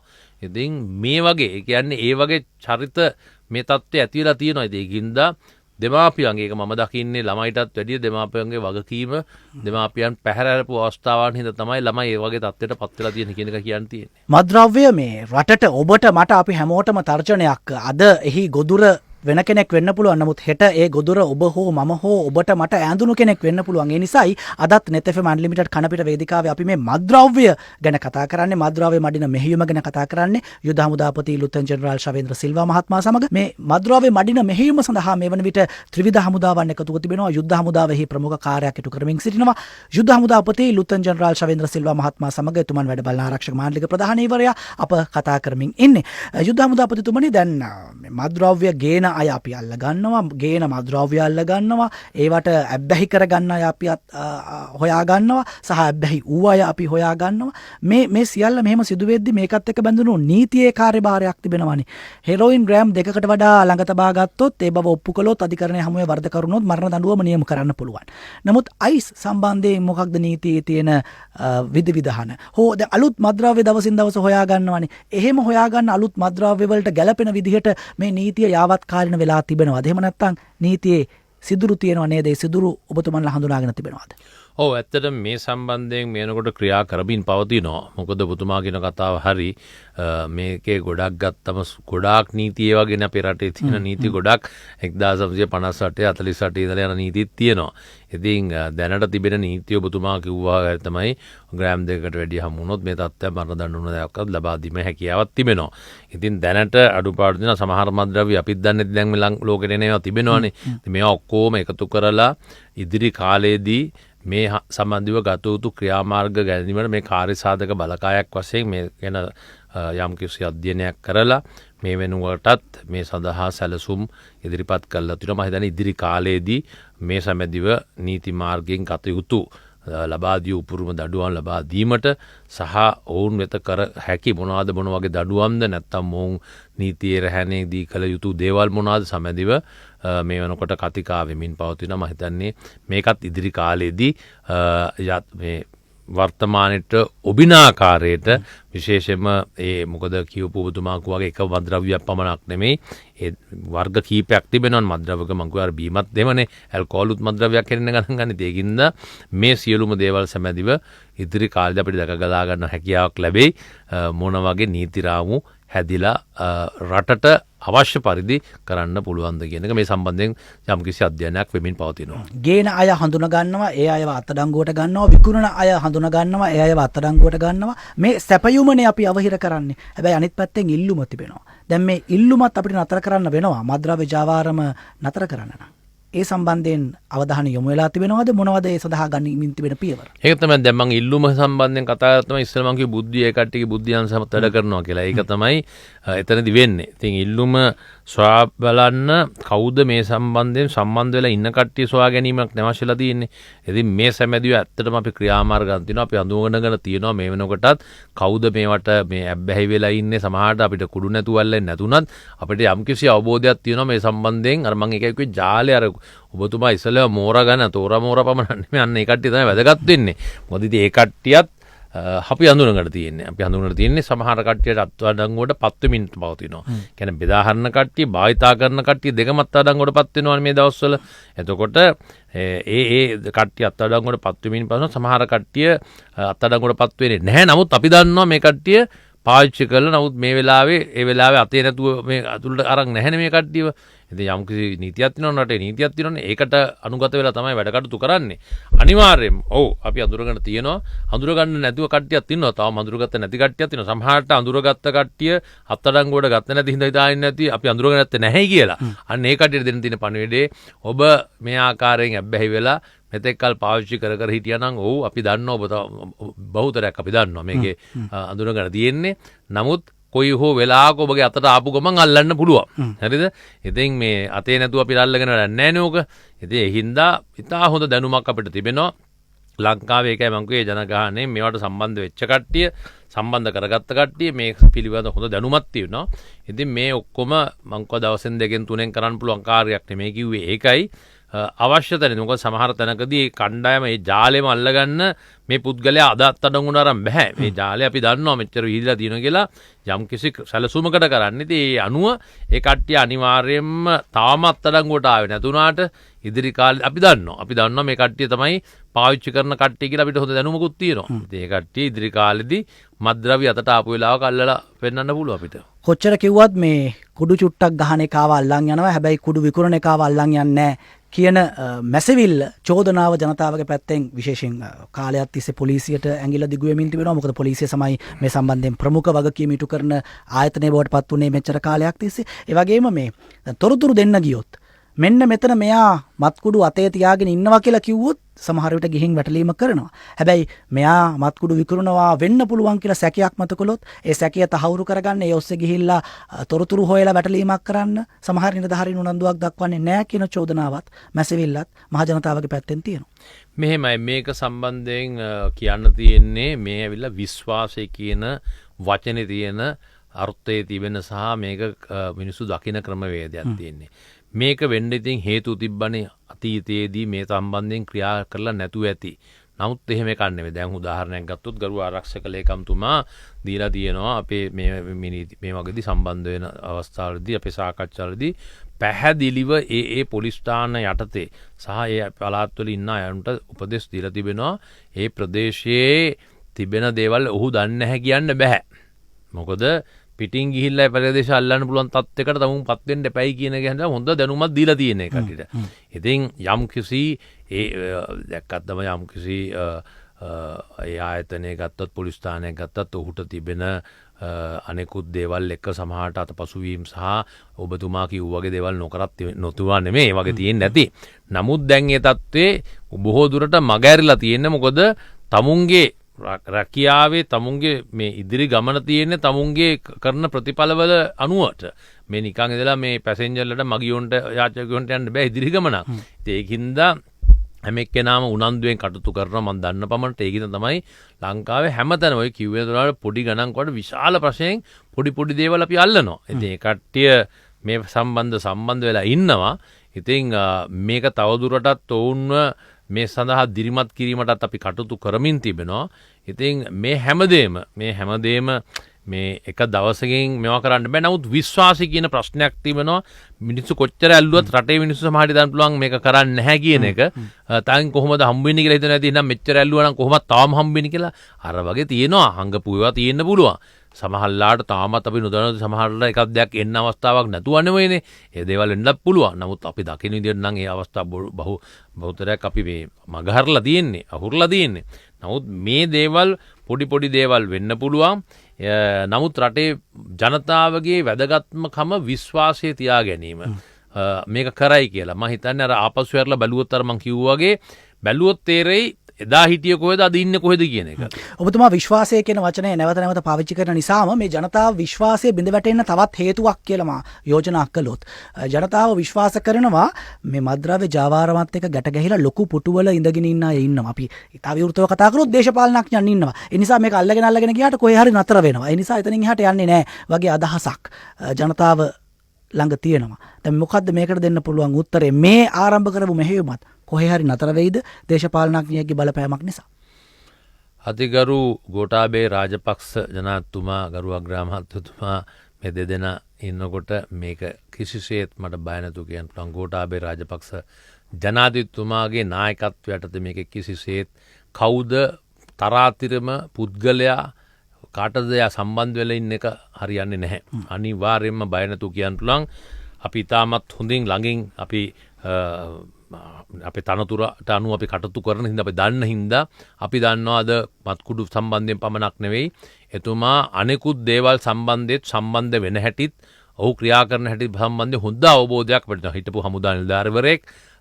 අපි අවුරුදු 37ක් පුරාට මම හමුදා ජීවිතේ දන්නවා මේ අතිගරු ජනාධිපතිතුමාව. එතුමාගේ ක්‍රියාවලියත් එක්ක මම දන්නවා කිසිසේත් මෙවර ඔය කියන කතා දාලා බේරෙන්න හම්බෙන්නේ නැහැ. යම් කිසි පුද්ගලයෙක් මේව වළක්වන්න යනවා නම් හිතන්නත් වැඩක් නැහැ. හිතලවත් වැඩක් නැහැ. හිතුවත් මේක කරන්න හම්බෙන්නේ නැහැ. අනිවාර්යයෙන්ම ගෝඨාභය රාජපක්ෂ ජනාධිපතිතුමා මේක අනිවාර්යයෙන්ම මඩලන්න කටයුතු කරනවාමයි කියන විශ්වාසය අපිට තියෙනවා. අපිට කියන්න තියෙන රටේ ජනතාවටත් මේක අර කිව්වා වගේ මේක විශාල දෙයක් ඔය මේ තත්ත්වෙට දැන් ගෙනලා තිබෙන්නේ. විශ්වාස කරන්න අනිවාර්යයෙන්ම මේ දේ මේ රටින් තුරන් කිරීම සඳහා ගත යුතු සියලුම ක්‍රියාමාර්ග අතිගරු ජනාධිපතිතුමාට මේ කරනවාමයි. මහජන විශ්වාසය වගේම මහජන සහායත් මේ වැඩේට අවශ්‍යයිනේ යුද හමුදාපතිතුමනි. කොහොමද ඔබතුමාලා මහජන සහාය ලබා ගන්නේ? සහ තොරතුරු කොහොමද මහජනතාවගෙන් ලබා ගන්නේ?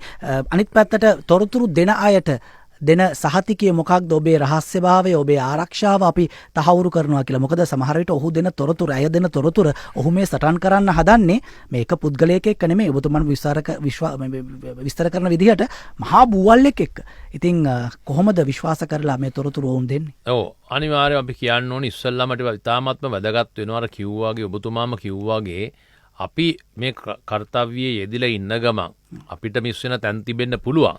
නමුත් ජීවත් වෙන පරිසරයේ ඉන්න අපේ රටේ ජනතාවට අවබෝධයක් තිබෙනවා තමුන්ගේ නිවසේ පුද්ගලයෙක් ඉන්නවද නැද්ද මේ ආහාර මද්ද්‍රව්‍ය. අසල්වැසියෙක් ඉන්නවද මද්ද්‍රව්‍ය සම්බන්ධයෙන් ඔබට සැක කරන පුද්ගලයෙක් ඉන්නවද? එහෙමත් නැත්නම් ඒ පළාතේ නැත්නම් රාජකාරී කරන ස්ථානයේ හෝ රැකියාව කරන ස්ථානයේ මෙහෙම පුද්ගලයෙක් ඉන්නවද? සැක හිතුණත් තමුන්ට රටේ ජනතාව අපේ අනාගත පරපුර බේරගන්න තමුන්ටත් ළමයෙක් ඉන්නවා. තමුන්ටත් ළමයෙක් ඉන්නවා. ඉදිරියේ ළමයි හදන්න බලාපොරොත්තුෙන් හරි ඉන්නවා. බැඳලා නැත්තම් හරි.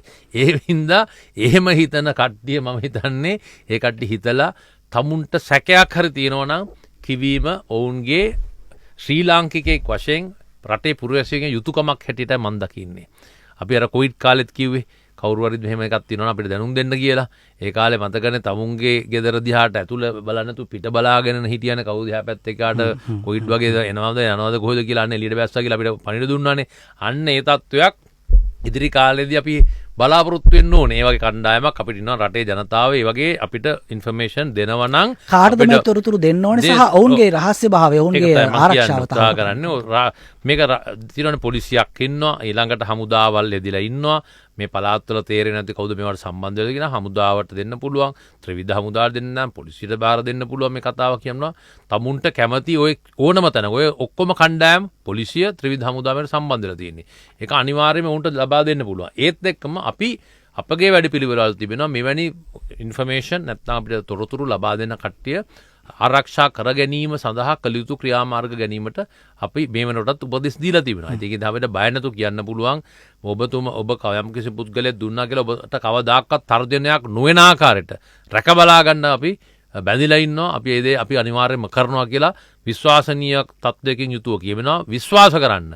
ඔබේ රටේ හමුදාව මේ කතා කරන්නේ මම රටේ හමුදාපති ත්‍රිවිධ ආරක්ෂක මාන ප්‍රධානී මම කතා කරන්නේ. බය නැතුව කියන්න. අපි ඔබ ආරක්ෂා කරනවා. ඔබ ආරක්ෂා කිරීම පමණක් නෙමෙයි ඔබ කරන්නේ ඔබගේ අනාගත පරපුර ඒ වගේම දැන් ඉන්න ජීවත් වෙන රටේ ජනතාව මේ අන්තිම වැඩක්ම නැති මේ කාලකන්ණි තත්වයෙන් මුදවා ගන්නයි කටයුතු කරන්නේ. ඒ ඔබගේ යුතුයකමක් සහ වගකීමක් කියලා මං හිතන්නේ.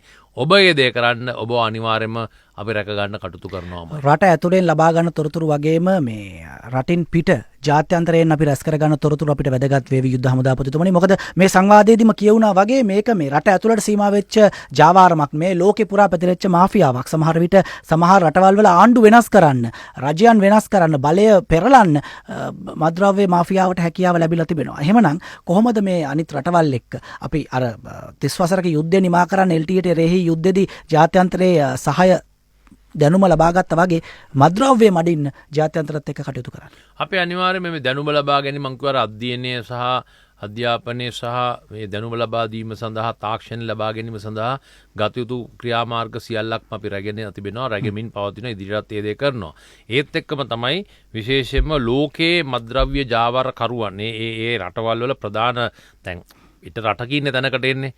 මට මතකයි මේ මම දකුණු ඇමරිකාවේ රටකට එක් අවස්ථාවකදී ගියාම ඒත් කොලොම්බියා කියන රටට මම ගියාම ඒ රටේ හිටපු ජනාධිපතිතුමා ඔබ දන්න ඇති ඒ කාලේ එතුමා විශාල ප්‍රසිද්ධ ත්‍රස්තවාදී කණ්ඩායම හිටපු ඒ කැලේට තමුන්ගේ ගුවන් යානකින් හෙලිකොප්ටරෙන් ගිහලා බැහැලා තනියම කතා කරලා ඒ තත්ත්වයක් මේවා කරගත්තා කියලා ජනාධිපතිතුමා. ඉතින් එතුමා හම්බෙන්න මං එක් අවස්ථාවකදී ගියා. ඉතින් ඒ ගියපු වෙලාවේ ඇත්තටම අපේ මේ අපි කණ්ඩායමක් ගිය වෙලාවක තමයි ගියා. අතිගරු ජනාධිපතිතුමත් හම්බුණා. ඒ ජනාධිපති හිටපු ජනාධිපතිතුමා ඒ දැන් ඉන්න අපේ රටේ ජනාධිපතිතුමා ඒ අවස්ථාවේදී ඔහු කිව්වේ කාරණයක් තිබ්බා මට. තවමත් ඒක හැම වෙලේම මගේ ඔළුවේ තියෙනවා මේක. එතුමා කිව්වේ ඔබ දන්නවා ඒ රටෙන් ගොඩාක් කොලොම්බියා කියන රටෙන් ඇමරිකාව වගේ කියන රටවල් වලට යවනවා. මද්ද්‍රව්‍ය ගොඩක් යවනවා.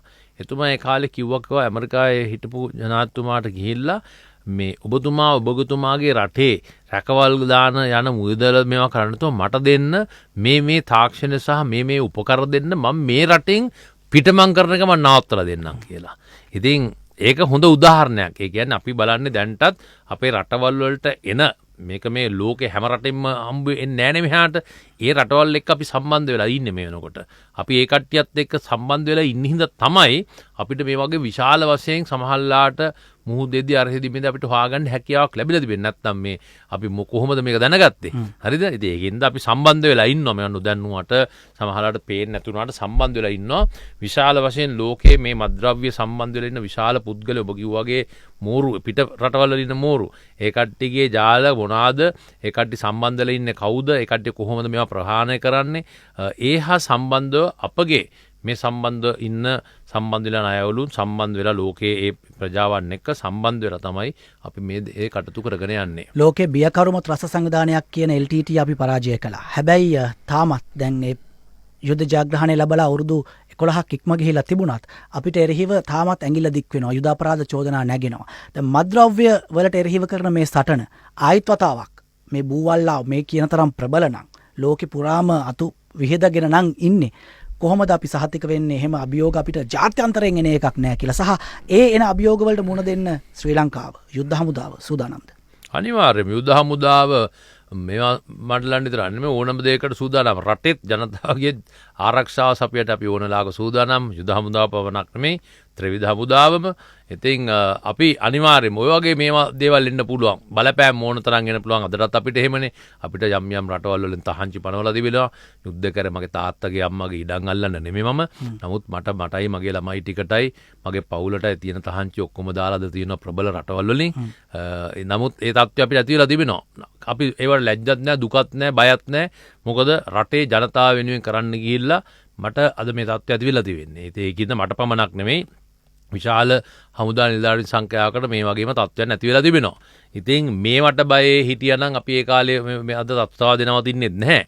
අපි හිතන එක අපි දන්නවා අපි මොනවද කරලා තියෙන්නේ නොකරලා තියෙන්නේ කියලා.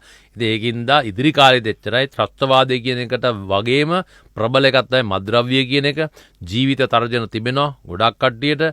අපි දන්නවා මේවා වැසම් පස්සේ මේවට රිදෙන කට්ටිය මේ සම්බන්ධයෙන් හොයාගලා ඉන්නේ. හැම එක්කෙනාම හොයනවා එකට කරන්න පුළුවන් ඕනම තත්වයකට ගිහිල්ලා මොවුන් ඩැමේජ් එකක් කරන්න පුළුවන් අපිට හැකියාව. ඒකේ කිසි ප්‍රශ්නයක් නැහැ. නමුත් රටේ ජනතාවත් ආරක්ෂා කරන්න අපි අර හැමදාම කියන වගේ අපි දිවිහිමියෙන් අනිවාර්යයෙන්ම කටයුතු කරනවා. සැපියුම ඉල්ලුම ගැන අපි කතා කළා යුද්ධ හමුදාපතිතුමනි. ඊළඟට දැන් මේ ඉල්ලුමෙන් මුදා ගන්න අයව පාවිච්චි කරලා හිටපු අය නෙමෙයි. ඒ අයව මුදාගත්තට පස්සේ පුනරුත්ථාපන කාර්යය කොහොමද කරන්නේ? ඔබතුමා කිව්වා මේ කුඩු අඩුයි කියලා. එහෙමනම් දැන් අර මුලින් කිව්වා වගේ සික් ගහපුවා එහෙම නැත්නම් මානසික ව්‍යාකූලතා වලට ලක් වෙච්ච අය ඉන්නවද? හඳුනාගෙන තියෙනවද? ඔවුන් සම්බන්ධයෙන් කොහොමද කටයුතු කරන්නේ? ඔව් ඇත්තටම දැන් මේ වෙලාවකට දැන් කුඩු එක හම්බෙච්ච කට්ටිය පුනරුත්ථාපනය කිරීම සඳහා ලංකාවේ ප්‍රධාන වශයෙන් තමයි ඔය කන්දකාඩු පුනරුත්ථාපන මධ්‍යස්ථාන වගේ නියෝගයකින් යන්නේ. ඊට අමතරව තවත් වෙනත් ආයතනක් තිබෙනවා ලංකාවේ. මේක තමයි ප්‍රධාන ආයතනයක්. ඒ ආයතනක් තියෙනවා. ඒවට ඉතින් යොමු කරන්න ඒ කට්ටිය හමුවෙච්ච කට්ටිය යොමු කිරීමේ ව්‍යායාමයක දැන් අපි ඒකට පත් වෙලා තියෙනවා. මේක කරගෙන යනවා. ඉතින් ඉදිරි කාලෙදී මේවා ඇත්තටම තිබිය යුතුයි. මොකද අවංකවම දැන් මේකට තත්වෙච්ච පුද්ගලයෙක් බෙහෙත් අරගෙන යම් කිසි පුනරුත්ථාපනයකින් තොර නම් මේකෙන් ගොඩේමක් නැහැ. කාටත් කියන්න බෑ සුව උත්සාහයෙන් මම මේක නවත්තලා මං ගොඩ එන්න පුළුවන් කියලා. ඒක මං නම් බලාපොරොත්තු වෙන්නේ නැහැ තත්ත්වයක් කියලා. මොකද කුඩු වල තියෙන තත්ත්වය අනුව ඉතාමත් අපහසුයි තත්ත්වය. සුළුසු පිරිසකට පුළුවන් ඇති. නමුත් බහුතරයකට මේක අවශ්‍යයි. ඒකින්ද මේ කුඩු වලින් වෙන අපරාධය මොකද්ද වෙන තත්ත්වය කියලා මගහැරීම සඳහා හැම පුද්ගලයාම දැනුවත් කිරීමේ ව්‍යාපාර. ඒත් එක්කම මේවට සම්බන්ධ වෙලා ඉන්න කට්ටිය නම් පුනරුත්ථාපනය කිරීම සඳහා ගත යුතු ක්‍රියාමාර්ග මේවා කරමින් සිටිනවා. ඒකේ තමයි මම කිව්වා වගේ අර කන්දකාඩු පමණක් නෙවෙයි විවිධ මධ්‍යස්ථාන හදමින් පවතිනවා. ඉදිරියට ඒවට මේ කට්ටිය යොමු කරලා කටයුතු කරන්න ඕනේ. ඒත් එක්කම තමයි දෙමාපියන්ටත් සහෝදර කවුද නැත්නම් ඥාතින්ටත් වගකීමක් තියෙනවා. යම් කිසි පුද්ගලයෙක් ඔබ දැකලා තියෙනවා නම් ඇවිල්ලා දැන් මේකෙන් ගොඩ එන්න ඉන්නවා කියලා මේ කට්ටිය අනිවාර්යයෙන්ම මේ තත්වෙට මේ වගේ පුනරුත්ථාපන මධ්‍යස්ථානෙට යොමු කරලා මොහොත් එක විදියකට එක පාරටම පුනරුත්ථාපනය කළම සමාජයට එකතු වෙන ක්‍රමවේදයකට උත්සාහ කරන්න ඕනේ. ඒක තමයි තමුන්ගේ ඒ ඥාතියා වෙනුවෙන් කළ හැකි උපරිමය වෙන්නේ. නැත්තම් තනියෙන් හොරෙන් හංගගෙන ඉඳලා මේකෙන් බේරෙන්න බෑ. සමහර කට්ටියට බෙහෙත් බීලා ඉන්නවා බෙහෙත් නවත්වපුවම ප්‍රශ්නක් තිබෙනවා. ඉතින් මේක ඇත්තටම ලොකු ප්‍රශ්නයක්. ඒ කියන්නේ හැබැයි වෙච්ච පුද්ගලයෙක් එළියට ගන්නවා කියන්නේ එසේ මෙසේ කරන්න උන් දෙයක් නෙමෙයි. ඉතින් ඒකින්ද වෛද්‍යවරු දන්නා මම මේ සම්බන්ධයෙන් ඒ තරම් ලොකුවට දන්නව නෙමෙයි. නමුත් වෛද්‍යවරුන් කියන විදියට ඉස්සල්ලාම නිකම් මේ පුනරුත්ථාපනය කළ හරියන්නේ නැහැ කියලා කියන්නේ. කටි කියන්නේ මේ කට්ටියට බෙහෙත් දීලා මේක යම් කිසි තත්වයකට ගෙනල්ලා ඊට පස්සේ තමයි මේක පුනරුත්ථාපනය කළා මේ කට්ටිය ගොඩ ගන්න ඕනේ කියලා. ඉතින් මේවා තියෙනවා ඉදිරි කාලේදී අපේ රටේ ඉන්න සංඛ්‍යාවන් අනුව මේවා පිරීතර යන අවස්ථාවක් ආවොත් ඒ වඩත් ක්‍රමවේදයන් තියෙනවා. අපි බෑ කියලා නෑ. නිරෝධාල මධ්‍යස්ථාන තිබ්බේ නෑනේ. නිරෝධ හදලා දාලා තියෙන්නේ. ඒ වගේ තවත් ආවොත් එහෙම ඒ කට්ටිය පුනරුත්ථාපනය කරන්න ඕනේ කිව්වොත් ඒකටත් තව මධ්‍යස්ථාන මධිකමක් ආවොත් ඒකවත් කරන්න අපි සූදානම්ෙන් ඉන්නවා. ආයතන ගොඩක් තිබෙනවා. ශ්‍රී ලංකා පොලිසිය යටතේ පොලිස් මද්‍රව්‍ය විනාශක කාර්යාංශය විශේෂ කාර්ය බලකාය ඊට පස්සේ දැන් යුද්ධ හමුදාව ගුවන් හමුදාව නාවික හමුදාව ඒක පැත්තකින් ඊට පස්සේ ජාතික ඖෂධ නියාමන පාලන අධිකාරිය වගේ රාජ්‍ය ආයතන මෙහෙම විවිධ ආයතන තිබෙනවා කන්දකාඩු වගේ පුනරුත්ථාපන මධ්‍යස්ථාන දැන් මේවා අතර සම්බන්ධීකරණයකුත් අවශ්‍යයි නේ එහෙම නැත්නම් එක්කෙනෙක් දකුණට යනවා අනිත් එක්කෙනා වමට යනවා තුන්වෙනියා නිගණහිරට යනවා හතරවෙනියා බටහිරට යනවා ගුණොත් මේ වැඩේ අපිට සඵල කරගන්න බෑ මේ සම්බන්ධීකරණය ඇති කරගන්න කොයි විදිහද යාන්ත්‍රණය සකස් වෙලා තිබෙන්නේ ඔව් ඉතින් උතුරු දකුණ නැගෙනහිර බටහිර යන්න හම්බෙන්නේ නැහැ ඉස්සර යනවා නැති දැන් ඇත්තටම අර කිව්වා වගේ ආරක්ෂක ලේකම්තුමා යටතේ මේකක් පෙළ ගැස්සිලා තියෙන්නේ ඉතින් මේක සෑම මාසෙකම මේ සම්බන්ධයෙන් යම් කිසි සාකච්ඡාවක් පවත්වනවා සෑම අවස්ථාව ඊට අමතර මාසෙට අඩු කාලයක වුණත් කරන්න අවශ්‍ය නම් කරනවා. ඉතින් ආරක්ෂක අමාත්‍යාංශ යටතේ මේ සමයදිව මේ සම්බන්ධ වෙලා තියෙන සියලුම ආයතන ගෙනලා කතා කරනවා. කතා කළා ඒකේ ප්‍රගති වාර්තාවක් සම්බන්ධයෙන් කටයුතු කරනවා. ඉතින් කරලා බලලා දැන් කොහෙද අපි ඉන්නේ අපිට යන්න ඕන ටාගට් එක මොකද්ද කොහෙද කවදාද යන්නේ කොච්චර කාලෙකින් මේකට යනවද කියන වගේ දේවල් සමයදී අපි කටයුතු කරනවා. ඉතින් ඒක මේ වෙනකොට පෙමින් පවතිනවා. අනිවාර්යයෙන්ම ඔබතුමා අහපු ප්‍රශ්නෙට හොඳ සම්බන්ධීකරණයක් තිබෙන මේ ආයතන අතරේ ඒ සම්බන්ධීකරණයක් තින්නින්ද තමයි අද මේ තත්ත්වයක් මේ ගෙනලා තියෙන්නේ. ඉතින් ඉදිරි කාලෙත් මේ සම්බන්ධීකරණය වැඩි කරන දැනට මේ තත්ත්වය ඇති කරලා තිබෙන්නේ. ඒක වැඩි කරමින් රටේ හැම ඒ ආයතනයකින්ම ඉෂ්ට විය යුතු කාර්ය ඉෂ්ට කිරීමට මේ වන විට ඒ ආයතනවල යම් වෙනස් කිරීම් කරලා අර නිකන් කල්මැරවර හිටපු කට්ටියට පොඩ්ඩක් මේ පණ දීලා අරගෙන දැන් ඔක්කොම එකතු වෙලා එකම ස්පීඩ් එකෙන් ඔක්කොමලා දුන්න උත්තේජක දීලා තියෙනවා. ඉතින් අපි බලාපොරොත්තු වෙනවා ඒ කට්ටියත් ඉදිරි කාලේ ඔක්කොම ඔබ කියපු නොකියපු ආයතන මේ හා සම්බන්ධව රටේ මද්‍රව්‍ය තුරන් කිරීම සඳහා සහ මද්‍රව්‍ය වලට ඇබ්බැහි වෙච්ච කට්ටිය මේකෙන් ගලවා ගන්න ගත යුතු ක්‍රියාමාර්ග ගත යුතු සම්බන්ධයෙන් ඉන සියලුම ආයතන එකම වේගයෙන් වැඩ කරයි කියලා අපි බලාපොරොත්තු වෙන්න පුළුවන්. මොකක්ද ඔබතුමන්ගේ ජනතාවට දෙන අවසාන පණිවිඩය සහ ජනතාවගෙන් කරන ඉල්ලීම මද්‍රව්‍ය මඩින මෙහෙයුමට අදාළව? අනිවාර්යෙන් ප්‍රථමයෙන්ම කියන්න තියෙන්නේ ජනතාවට කියන්න තියෙන්නේ දැන් මම මේක මද්‍රව්‍ය පාවිච්චි කරන කට්ටියට කිව්වට මම මෙතන ඇවිල්ලා මේ ඔබගේ නාලිකාවේ බොණ්ඩ පැයි කියලා මං කිව්වයි කියලා නොබීඳීද? ඒක වෙන දෙයක් නෙමෙයි. මම එහෙමනම් මම මේ තේරුම් ගන්න ඕනේ මගේ මොකක් හරි ප්‍රශ්නයක් තියෙනවා කියලා ඒ වගේ දෙයකට. ඒක හරියන්නේ නැහැ. අපිට කියන්න තියෙන්නේ ඒ කට්ටියකින් මේක නෙමෙයි තියෙන්නේ. අපිට තිබෙන්නේ අපි කළ යුතු ක්‍රියාමාර්ග අපි ගන්නවා. මේකට මද්‍රව්‍ය වලට සම්බන්ධ වෙලා ඉන්න පුද්ගලයන් ඉන්නවනම් අර කලින් කිව්වා වගේ මේ සම්බන්ධව දැනුම් දීමක් කරන්න කියන ඉතාමත්ම කාරුණික අපි මේ රටේ ජනතාවගෙන් ඉල්ලා සිටිනවා. මේක ඔබට පමණක් නෙවෙයි මේක සමාජයට පමණක් නෙවෙයි ඔබගේ පවුලට අද තිබ්බේ නැතුණත් තර්ජනයක් හෙට තර්ජනයක් වෙන්න පුළුවන්. හෙට ඉපදින්න ඉන්න දරුවට මේක තර්ජනයක් වෙන්න පුළුවන්. ඉතින් ඒ ගැන හිතලා අපේ ජාතික වගකීමක් හැටියට සලකලා රටේ අනාගතය බාරගන්න ජනතා අපේ ළමයින්ට නැත්තම් බාරගන්න අයවලුන්ට වෙන්න තියෙන හානිය වළක්ව ගන්න අපිට කියන්න තියෙන්නේ ඔබ දන්නවනම් කොයිම අවස්ථාවක හෝ තමුන් ගෙදර නැත්නම් රැකියාව කරන ස්ථානය අසල්වැසියෙක් හරි මේ සම්බන්ධයට ඇබ්බැහි වෙලා හරි නැත්තම් මේ කුඩු විගුණ එක හරි අර කියන බුද්ධි තත්ත්වයට පත් වෙච්ච පුද්ගලෙක් හරි ඉන්නවනම් වහාම මේ බව දැනුම් දෙන්න කියලා තියෙන ත්‍රිවිධ හමුදාවට පොලිසියට දැනුම් දෙන්න කියන එකයි ඉල්ලන්න තියෙන පළවෙනි කාරණේ. දෙවෙනි කාරණේ තමයි විශ්වාස කරන්න. තමුන්ගේ හමුදාව තමුන්ගේ පොලිසිය විශ්වාස කරන්න. ඔබගේ රටේ හමුදාව කවදාකවත් ඔබ බලාපොරොත්තු වුණු දේෙන් පිටත තත්ත්වයකට පත් වුණේ නැහැ. ඔබ බලාපොරොත්තු වෙන මොකද ත්‍රිවිධ හමුදාවේ මේ රටේ සෑම අවස්ථාව ඔබ වෙනුවෙන් රටේ ජනතාව වෙනුවෙන් අපි මේ යුතුයකම ඉෂ්ට සිද්ධ කරලා තිබෙනවා. අපි ගැන විශ්වාස කරන්න. අපි අනිවාර්යයෙන්ම මේක මඩලනවාමයි. අපි මඩින්න කටයුතු කරනවාමයි. එහෙමනම් ඔබ සහාය දෙන්න අර කිව්ව දේ බුද්ධි තොරතුරු අපිට ලබා දෙන්න පුළුවන් නම් එහෙම දෙන්න. එහෙම නැත්නම් ඔබ අපි ආරක්ෂා කරනවා. ඔබ දන්න ඕනම කාරණයක් අපි වෙත දැනුම් දෙන්න. ඒත් එක්ක විශ්වාසය තබා ගන්න හැම වෙලාවෙම අවිශ්වාසයෙන් ඉන්න එපා. මේක කරන්න බැරි වෙයි, කරන්න නැති වෙයි, ඔය කිව්වට වෙන්නේ නැති වෙයි කියන කතාවලට යන්න නැතුව ඔබත් විශ්වාසයක් ඇති කරගන්න අනිවාර්යයෙන්ම අපේ ත්‍රිවිධ හමුදා පොලිසියත් එක්ක එකතු වෙලා මේක කරයි කියන විශ්වාසයෙන් ජීවත් වෙන්න අපිට සහාය වෙන්න කියන එකයි අපිට කියන්න තියෙන්නේ. ආරක්ෂක මාණ්ඩලික ප්‍රධානී යුද්ධ හමුදාපති ලුතිතන් ජෙනරාල් ශවේන්ද්‍ර සිල්වා මහත්මයා සමග අපි අද කතා කළේ මද්‍රව්‍ය මඩින මෙහෙයුම පිළිබඳව. මේ සංවාද සභාව මෙහෙයවීම වෙනුවෙන් අපට නිෂ්පාදන සහාය ලබා දුන්නා චාමික දිලින සමග හර්ෂ. ඔවුන්ට ස්තුතිවන්ත වෙමින් නැවත වතාවක් යුද්ධ හමුදාපතිතුමන්ට තාම කාර්යබහුල අවස්ථාවක් වුණත් රට වෙනුවෙන් මේ සංවාදයට එකතුවීම සම්බන්ධයෙන් ස්තුතිවන්ත වෙමින් අපි සමුගන්න සූදානම් වන්නේ යලිත් ලබන අඟහරුවාදා net FM unlimited කන්නපිට වේදිකාවේදී හමුවන බලාපොරොත්තු වෙන මම ඩිල්ෂාන් සඳකැකුළු මඩවල ඔබට සුබ රාත්‍රියක්